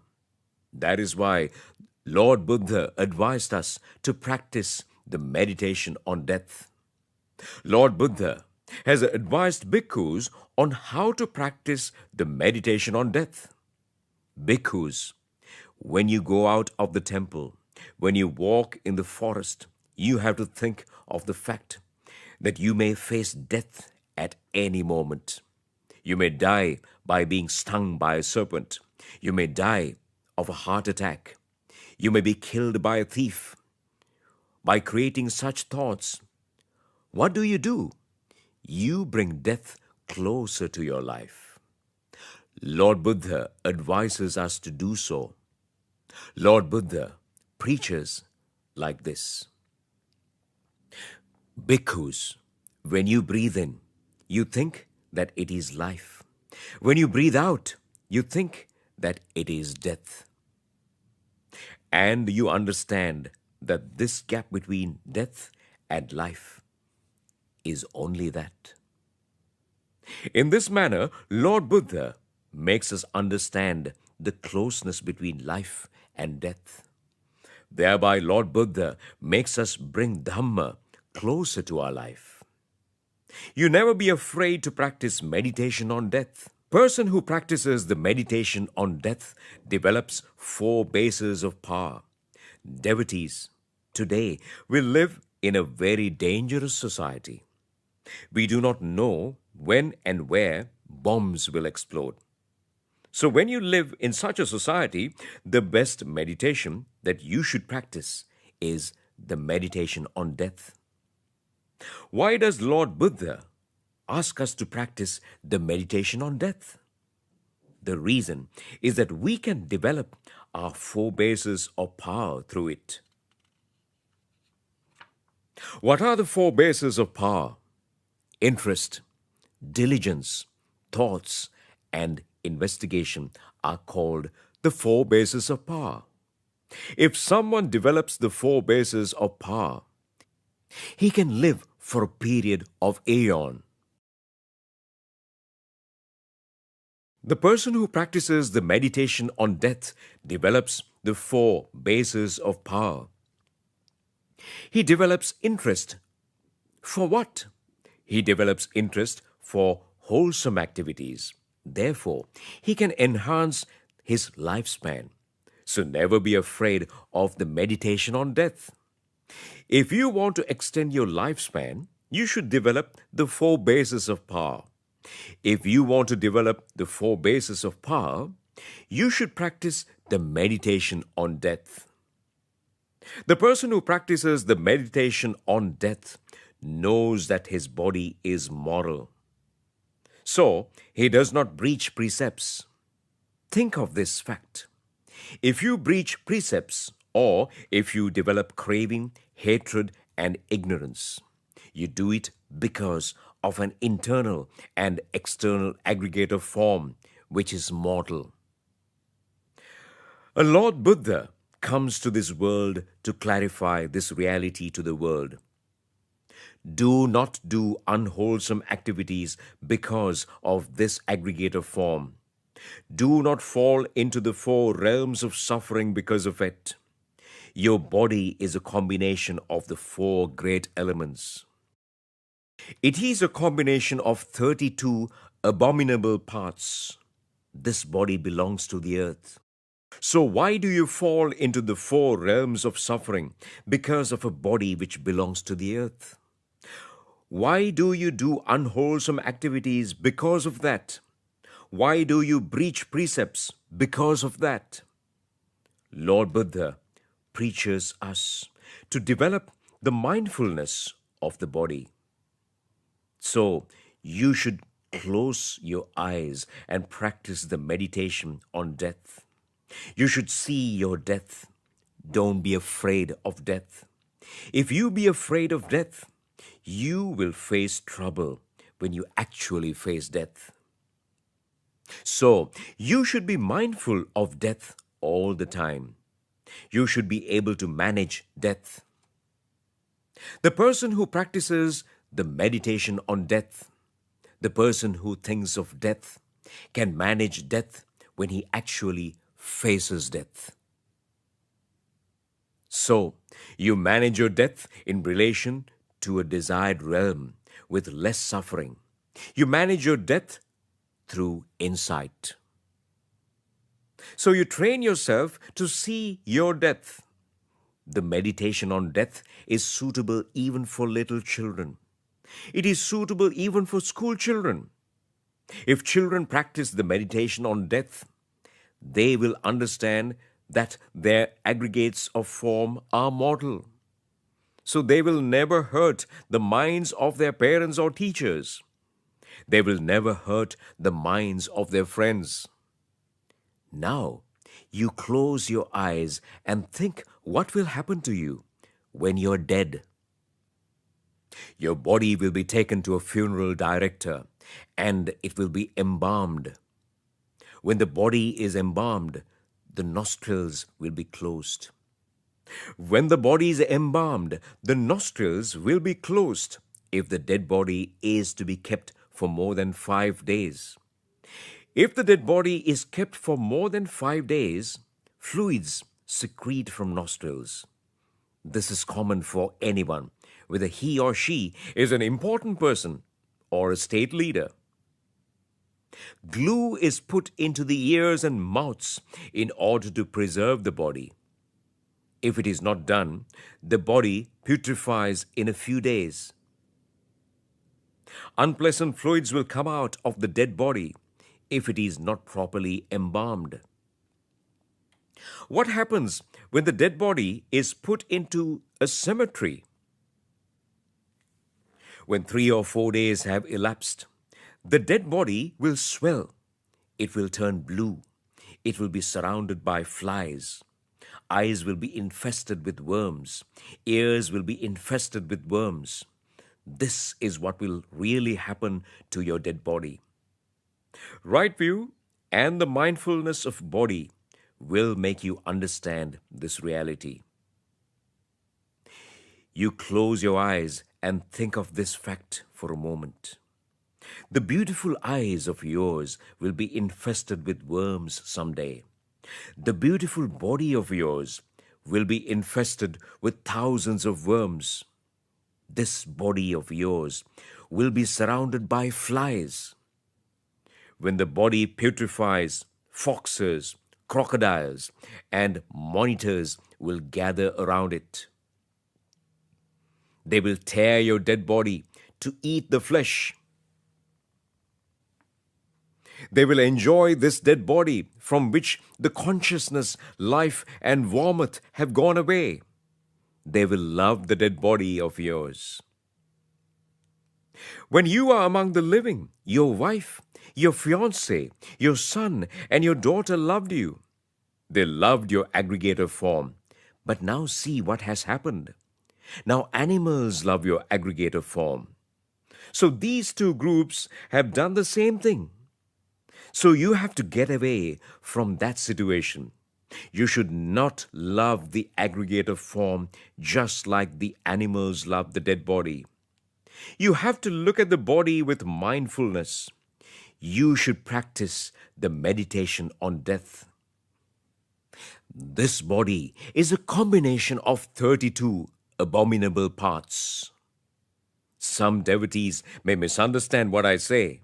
They may think that even though I say that the aggregator form is impermanent, they have got beautiful figures, they have got beautiful eyes, they have got enough comfort, so they should enjoy these things. Devotees, if you develop mindfulness of the body, you can become the greatest person on this earth. Who is the greatest person in this world? He is the person who has attained the mental stage of Sotapanna. The person who has attained the mental stage of Sotapanna is complete with noble virtue. He is complete with noble faith. He has understood the impermanence of the 5 aggregates of grasping. He has a character which sets examples to the society. So, Lord Buddha preaches to you about impermanence to make you the most pleasant person in this world. Lord Buddha does not preach about a concept of impermanence which makes you disappointed. Some people do not understand this impermanence properly. They do not do their day-to-day work properly, saying that life is impermanent. They do not bathe. They do not go for their jobs. They do not look after their children. Devotees, Lord Buddha does not preach to us about such kind of impermanence. The impermanence preached by Lord Buddha is something which is fostered by the Noble Eightfold Path. Arahat Sariputta Thero passed away at his mother's place. Arahat Sariputta was the foremost Thero among the wisest Theros. Lord asked Sariputta Thero why he passed away at his mother's place. Arahat Sariputta Thero answered like this: The Blessed One, my mother, is still paganistic. I shall bring my mother to the right view, at least at the moment when I pass away. Devotees, Arahat Sariputta passed away after bringing his mother to the right view. The insight or the emancipation of Arahat Sariputta was fostered by the Noble Eightfold Path.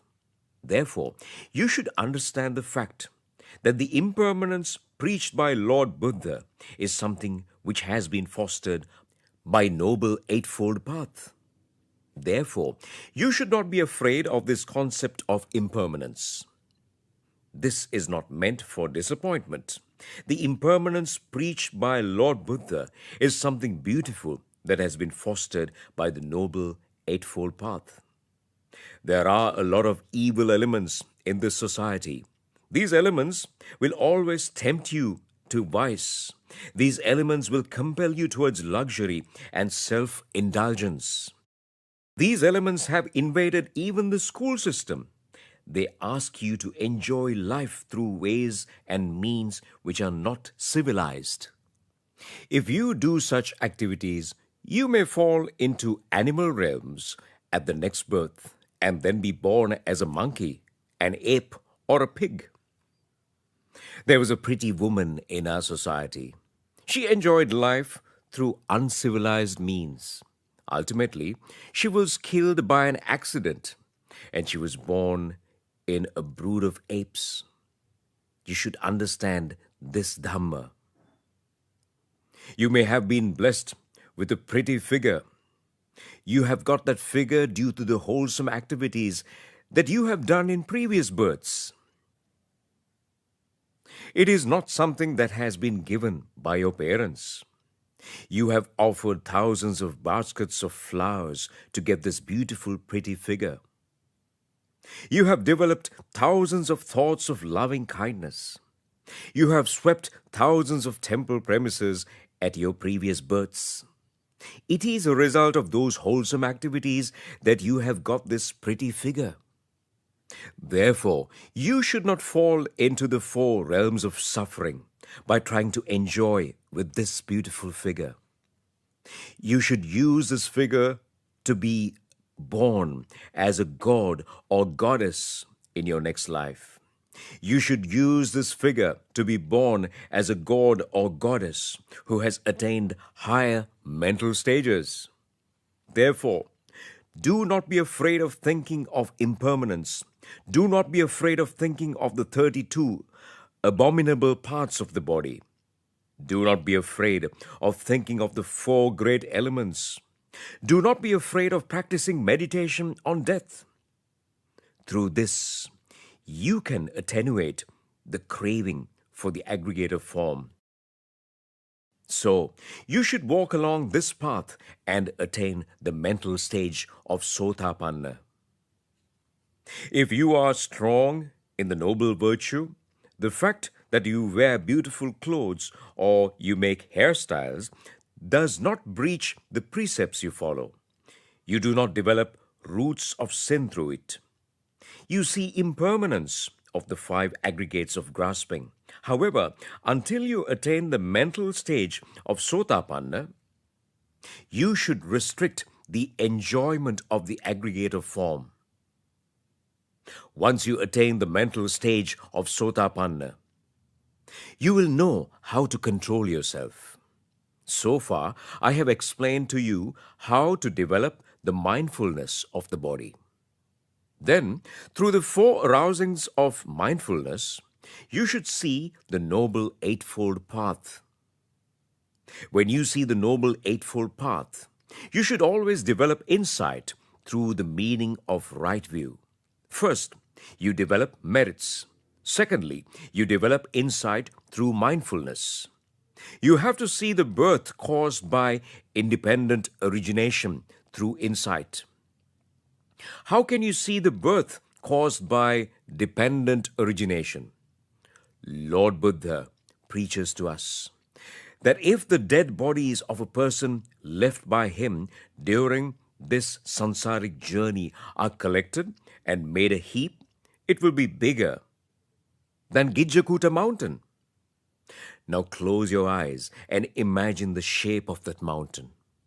Now you can imagine the number of dead bodies you have left in this sansaric journey.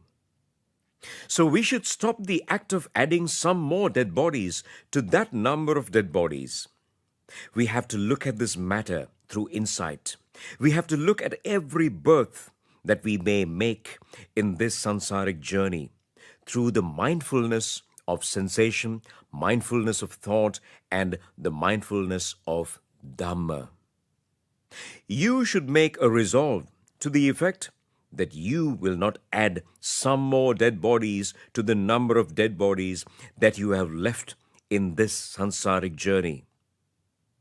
Then you should see the qualities of your father and mother through insight. When you look at the qualities of your parents through insight, you will see how you have got beautiful births in this sansaric life as God Sakra. or goddess Sujampatiya, due to the care provided to parents. By seeing it, you understand the impermanence of the volitional formations. Whilst viewing the impermanence of the volitional formations, you nourish your parents. Lord Buddha preaches about 4 kinds of care that children should provide to their parents. The fact that you provide food and clothing to your parents does not become some care provided to them according to Dhamma. Lord Buddha preaches to us as the real care provided to parents is establishing them in faith, virtue, almsgiving, and wisdom. If you do it, you will become a noble child who has performed duties towards parents according to Dhamma. There, you establish your parents in virtue, almsgiving, generosity, and loving kindness as far as possible. You should make your parents understand the fact that all volitional formations are impermanent. You go to your parents and tell them that every organ of our bodies are impermanent. You should make them understand that our bodies are made up of 32 abominable parts, and our bodies are part of the 4 great elements. Accordingly, you should make them practice the meditation on death. If you provide insightful knowledge to your mother and make her understand the mindfulness of the body, you will become a child who has performed duties for mother. I should give a message to parents as well. The volume of tears that you have shed for children as parents in this long sansaric journey is greater than the volume of water in the great ocean. I have been able to become a bhikkhu under the refuge of the Lord Buddha. But if I had stayed in lay life and had raised children, I too would be shedding tears for my children. Now, close your eyes and think about the huge volume of water in the great ocean. Imagine that volume of water in the great ocean to be a volume of tears. Now, you can imagine the volume of tears that you have shed for your children throughout this sansaric journey. You can imagine the pains that you have undergone in this sansaric journey for your children. So children should not wish that their parents in this birth may become their parents in the next births as well. If you do so, you will only extend the sansaric journey of your parents. So, you should always expect the cessation of this sansaric journey. I also have a father and a mother. They nourish me undergoing immense suffering. But even though they took such pains to raise me, they were not able to see me as a bhikkhu. So how unjust this world of 5 aggregates of grasping is. The mother who raised her child undergoing much pain was not allowed to see her child as a bhikkhu. She had to go on this sansaric journey further and further, bearing some more children. Lord Buddha preaches that when the transcendental path is followed through right view, mother should develop insight through child, and child should develop insight through mother. Then we should be strong in virtue. We should observe sil. We should develop the 4 arousings of mindfulness through virtue. How can we do it? We should think that we followed precepts through the aggregate of form. We developed virtue through precepts. But is the aggregate of form permanent or impermanent? We can see that it is impermanent. This is how we should see the aggregate of form through the mindfulness of body. Then when we follow the precepts, we develop a blissful sensation. Is that blissful sensation permanent or impermanent? It is impermanent.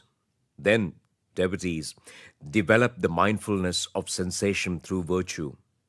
Are the sentiments made in your mind when you developed virtue permanent or impermanent? They are impermanent. Then, develop the mindfulness of thought through virtue. Are the 7 elements of awakening created in your mind when you developed virtue permanent or impermanent? They are impermanent. Then, develop the mindfulness of Dhamma through virtue. If you breach any precept, do not worry about it. Make it a resolve not to breach precepts again. Develop the 4 arousings of mindfulness through the precepts that you breached. But what do most people do? They fall into the 4 realms of suffering through it. You can remember that the consort of King Kosal, Mallika, fell into that realms of suffering due to the breach of a precept. So you should make it a note to develop the 4 arousings of mindfulness through the precepts that you may breach. How can you do it? You breach the precept through the aggregator form. Is the aggregator form permanent or impermanent? It is impermanent. Then, develop the mindfulness of body through the aggregator form. When you breach the precept, you may have felt a sorrowful sensation. Is that sorrowful sensation permanent or impermanent? It is impermanent. Then, develop the mindfulness of sensation through the precept that you breached. Every thought that was created in your mind through the breach of the precept is impermanent. Develop the mindfulness of thought through it. 5 hindrances created in the mind through the breach of the precept are impermanent. Develop the mindfulness of Dhamma through it.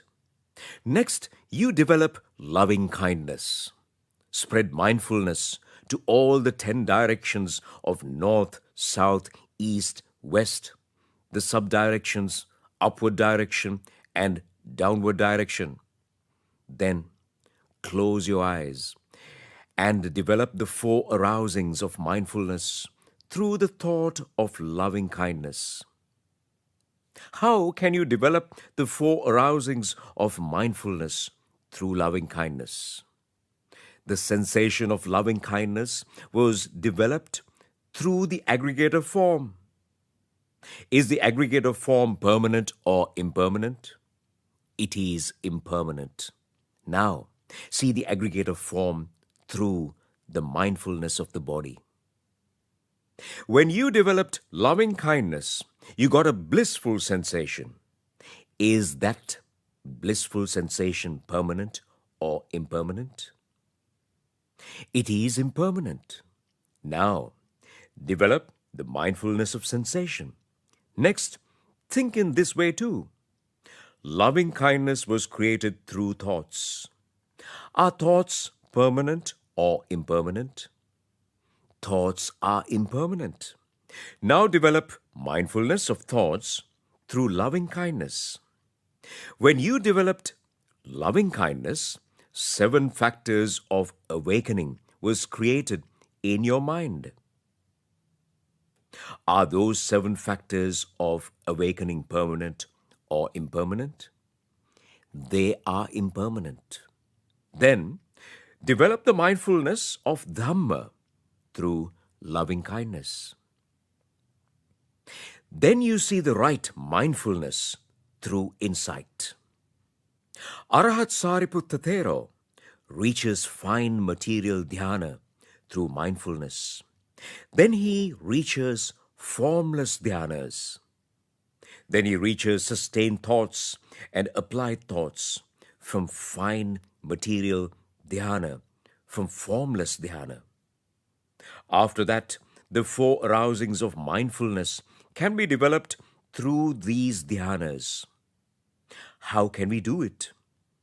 Close your eyes and think in this manner. Here, dhyanas were developed through the aggregator form. Is the aggregator form permanent or impermanent? It is impermanent. Then, see the aggregator form through the mindfulness of body. When you developed dhyana, you created a sensation of equanimity. Is that sensation permanent or impermanent? It is impermanent. Then, develop the mindfulness of sensation through dhyanas. These dhyanas were created through thoughts. Are thoughts permanent or impermanent? They are impermanent. Then, develop mindfulness of thoughts through dhyanas. When you developed dhyanas, 7 factors of awakening were created in you. Are they permanent or impermanent? They too are impermanent. Then, develop the mindfulness of Dhamma through dhyanas. Lord Buddha preaches that one can make the right mindfulness a noble, insightful mindfulness and achieve great emancipation through noble knowledge in this manner. Sadhu, sadhu, sadhu.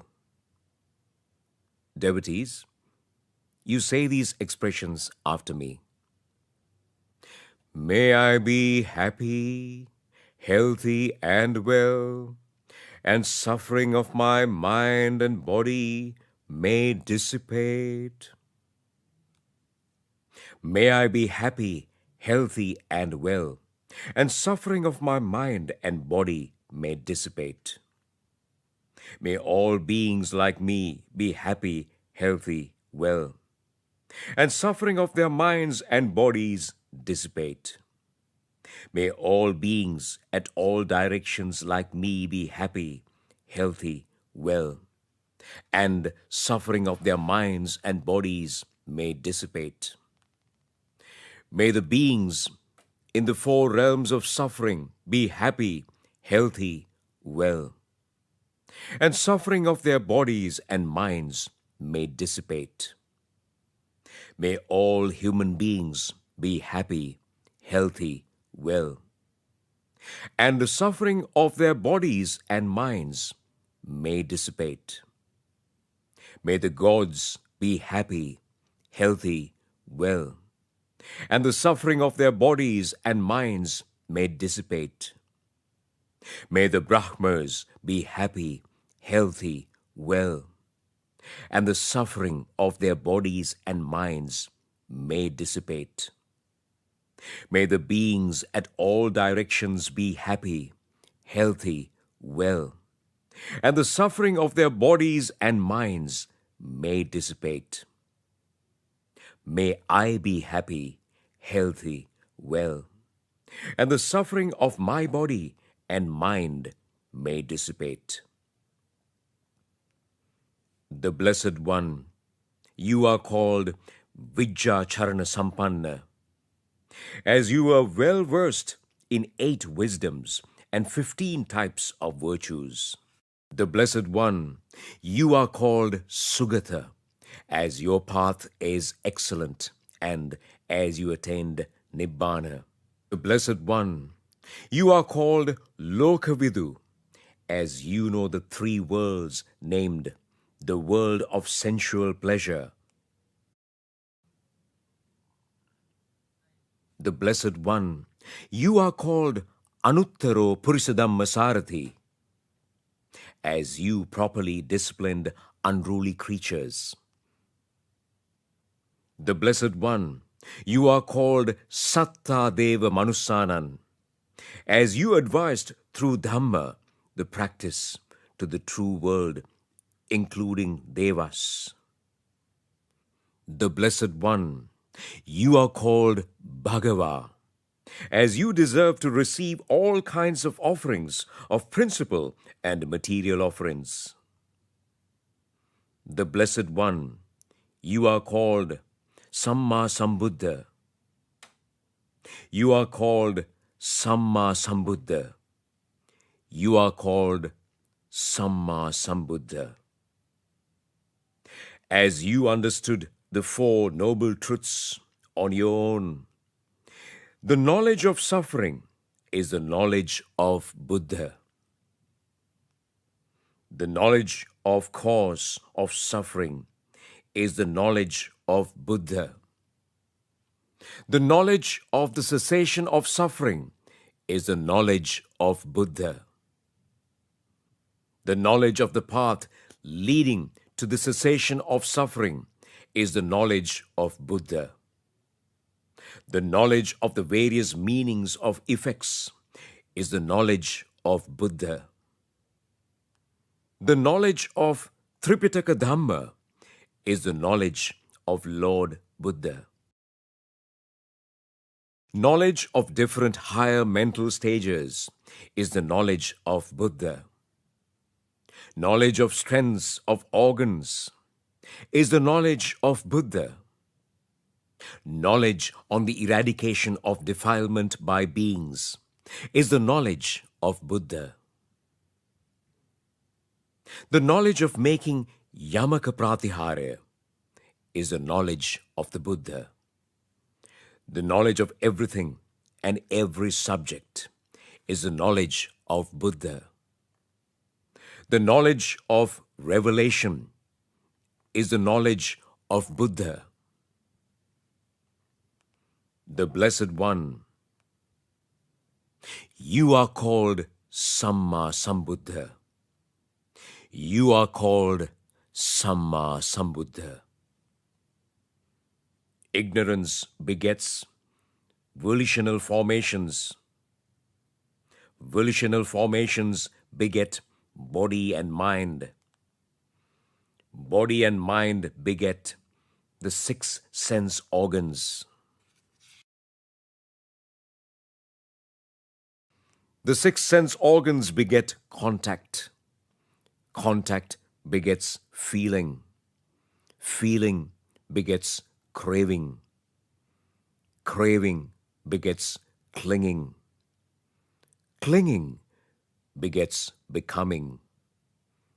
Becoming begets births. Births begets aging and death, sorrow, lamentation, pain, grief, and despair. The causes of this suffering should be eliminated. When ignorance is got rid of, volitional formations will be got rid of. When volitional formations are got rid of, consciousness will be got rid of.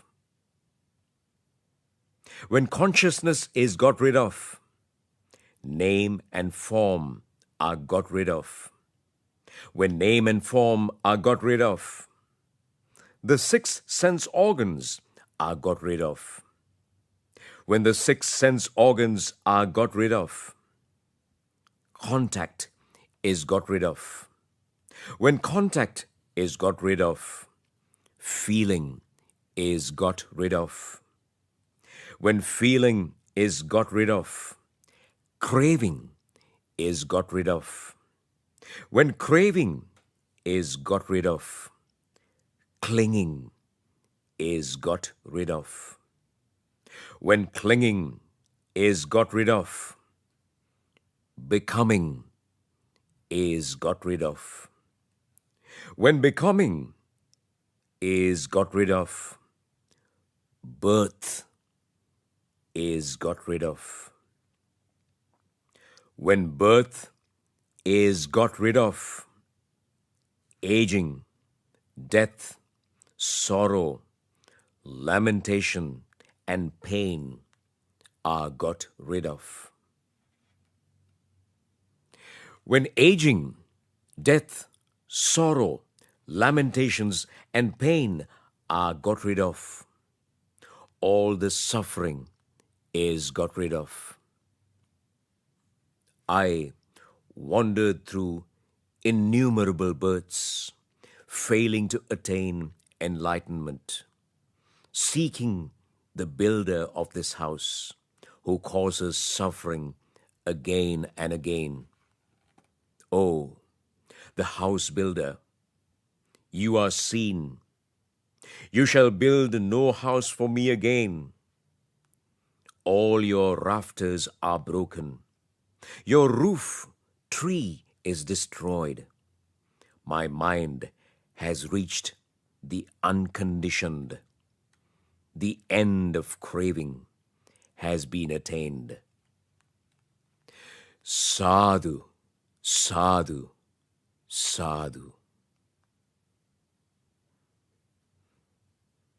Devotees, you can be happy because you have been able to perform a number of wholesome activities since the evening of yesterday.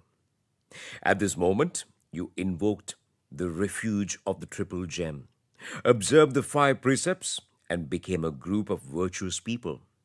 Thereafter, you listened to the Dhamma preached by Lord Buddha and brought consolation to your life, having practiced the meditations on loving kindness, the great qualities of the Lord Buddha, and insight.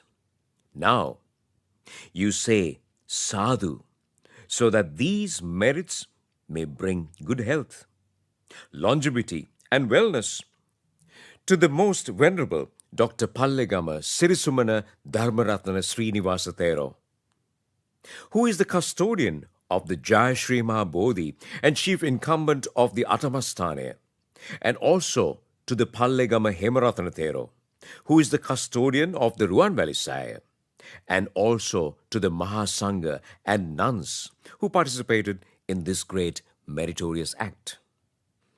And also to Mr. Asela Indevela, the chairman of the Geological Survey and Mines Bureau, who organized this meritorious activity.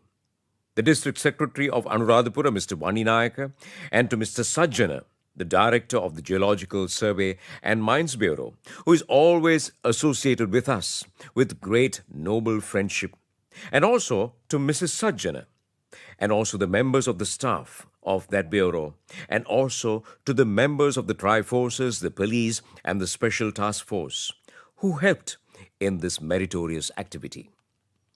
And also to the chairman and to the employees of Sirasa Media Network, which broadcast this Dhamma discourse for more than 5 hours to be heard by all the people in the country. And also to all other devotees in the whole country who joined this meritorious activity and created pleasant thoughts. At the same time, we may transfer these merits to all those who are diseased and now are expecting merits, having served in the Geological Survey and Mines Bureau. And also to those who are deceased now and were related to you, all who participated in this meritorious activity, and also to all those who lost their lives by the attack which occurred on the 21st of April. And also to the members of the Tri-Forces and the police who have sacrificed their lives on behalf of the independence of this motherland and are expecting merits. They all may be happy by looking at this meritorious activity. And you all remind the qualities and images of the deceased ones and transfer these merits to them. May my relatives share these merits and may they be well and happy. May my relatives share these merits and may they be well and happy. May my relatives share these merits and may they be well and happy.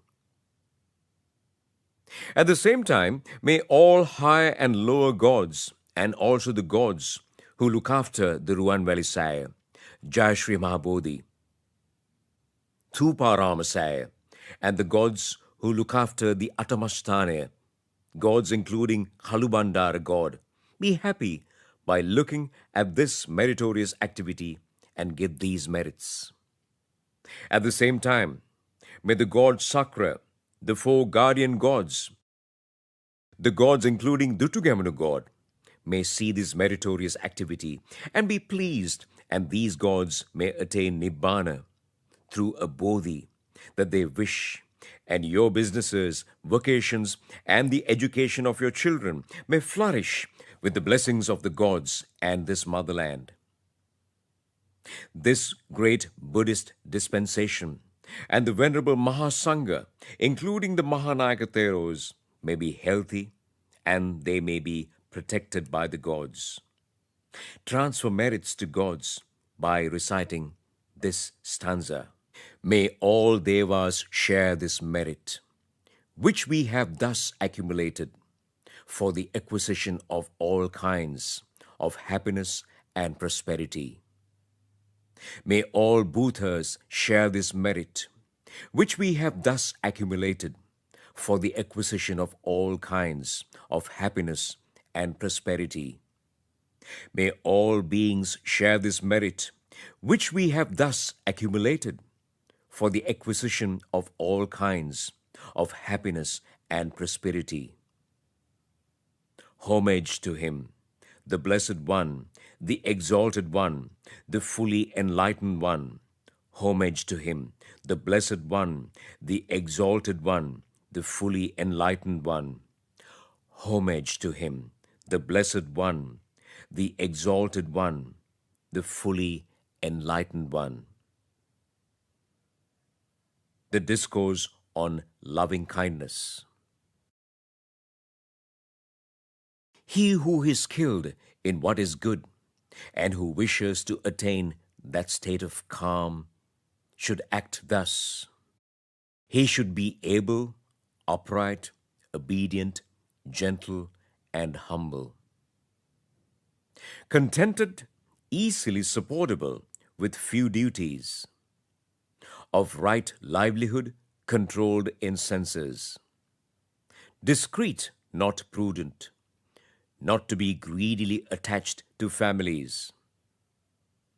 He should not commit any slight wrong, such that other wise men might censure him. And he should think, may all beings be happy and secure. May their hearts be happy, whatever living beings they are, feeble or strong, long, stout or medium, short, small or large, seen or unseen, those dwelling far or near, those who are born and those who are to be born. May all beings, without exception, be happy-hearted. Let no one deceive another, nor despise any person, whatever in any place, either in anger or in ill will. Let no one wish any harm to another, just as a mother would protect her only child, even at her own life's risk. So let him cultivate a boundless heart towards all beings. Let his heart of boundless love pervade the whole world above, below and across, with no obstruction, no hatred, and no enmity. Whether he stands, walks, sits, or lies down, as long as he is awake, he should develop this mindfulness. This, they say, is divine abiding here. Not falling into views, being virtuous and endowed with insight, he gives up attachment to sense desires. Truly, he does not come again for conception in a womb. By the power of this truth, you may be well. By the power of this truth, may all your diseases be eliminated. By the power of this truth, you may succeed.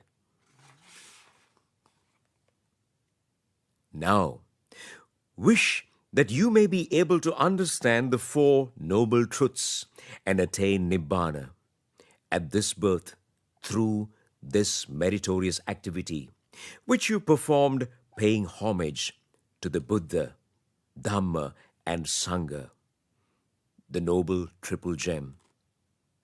May this merit give effect to you to attain Nibbana. By the power of this merit, may I not associate with fools, unvirtuous people, and bad friends who commit the 5 sins until I attain Nibbana. May I associate with virtuous people and great friends who give alms and perform virtuous acts and insightful meditation. And also, may I have association of Lord Buddhas and Arhat Sangha.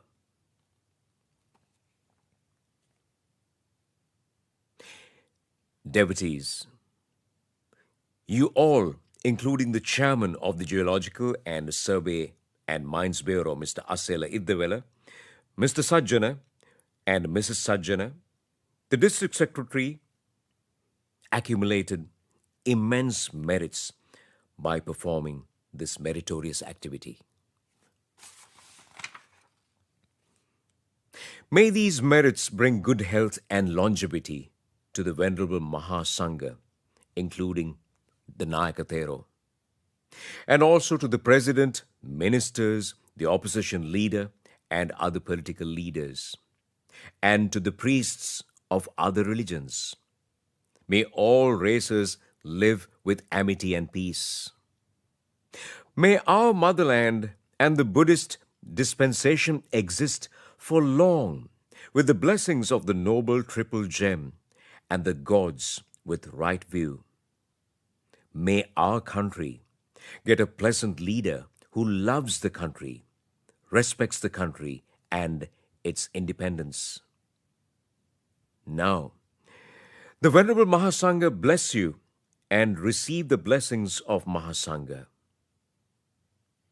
For somebody who is showing respect to those of virtuous character, who is always paying homage to venerable ones, 4 things grow for him: lifespan, beauty of complexion, happiness, and strength.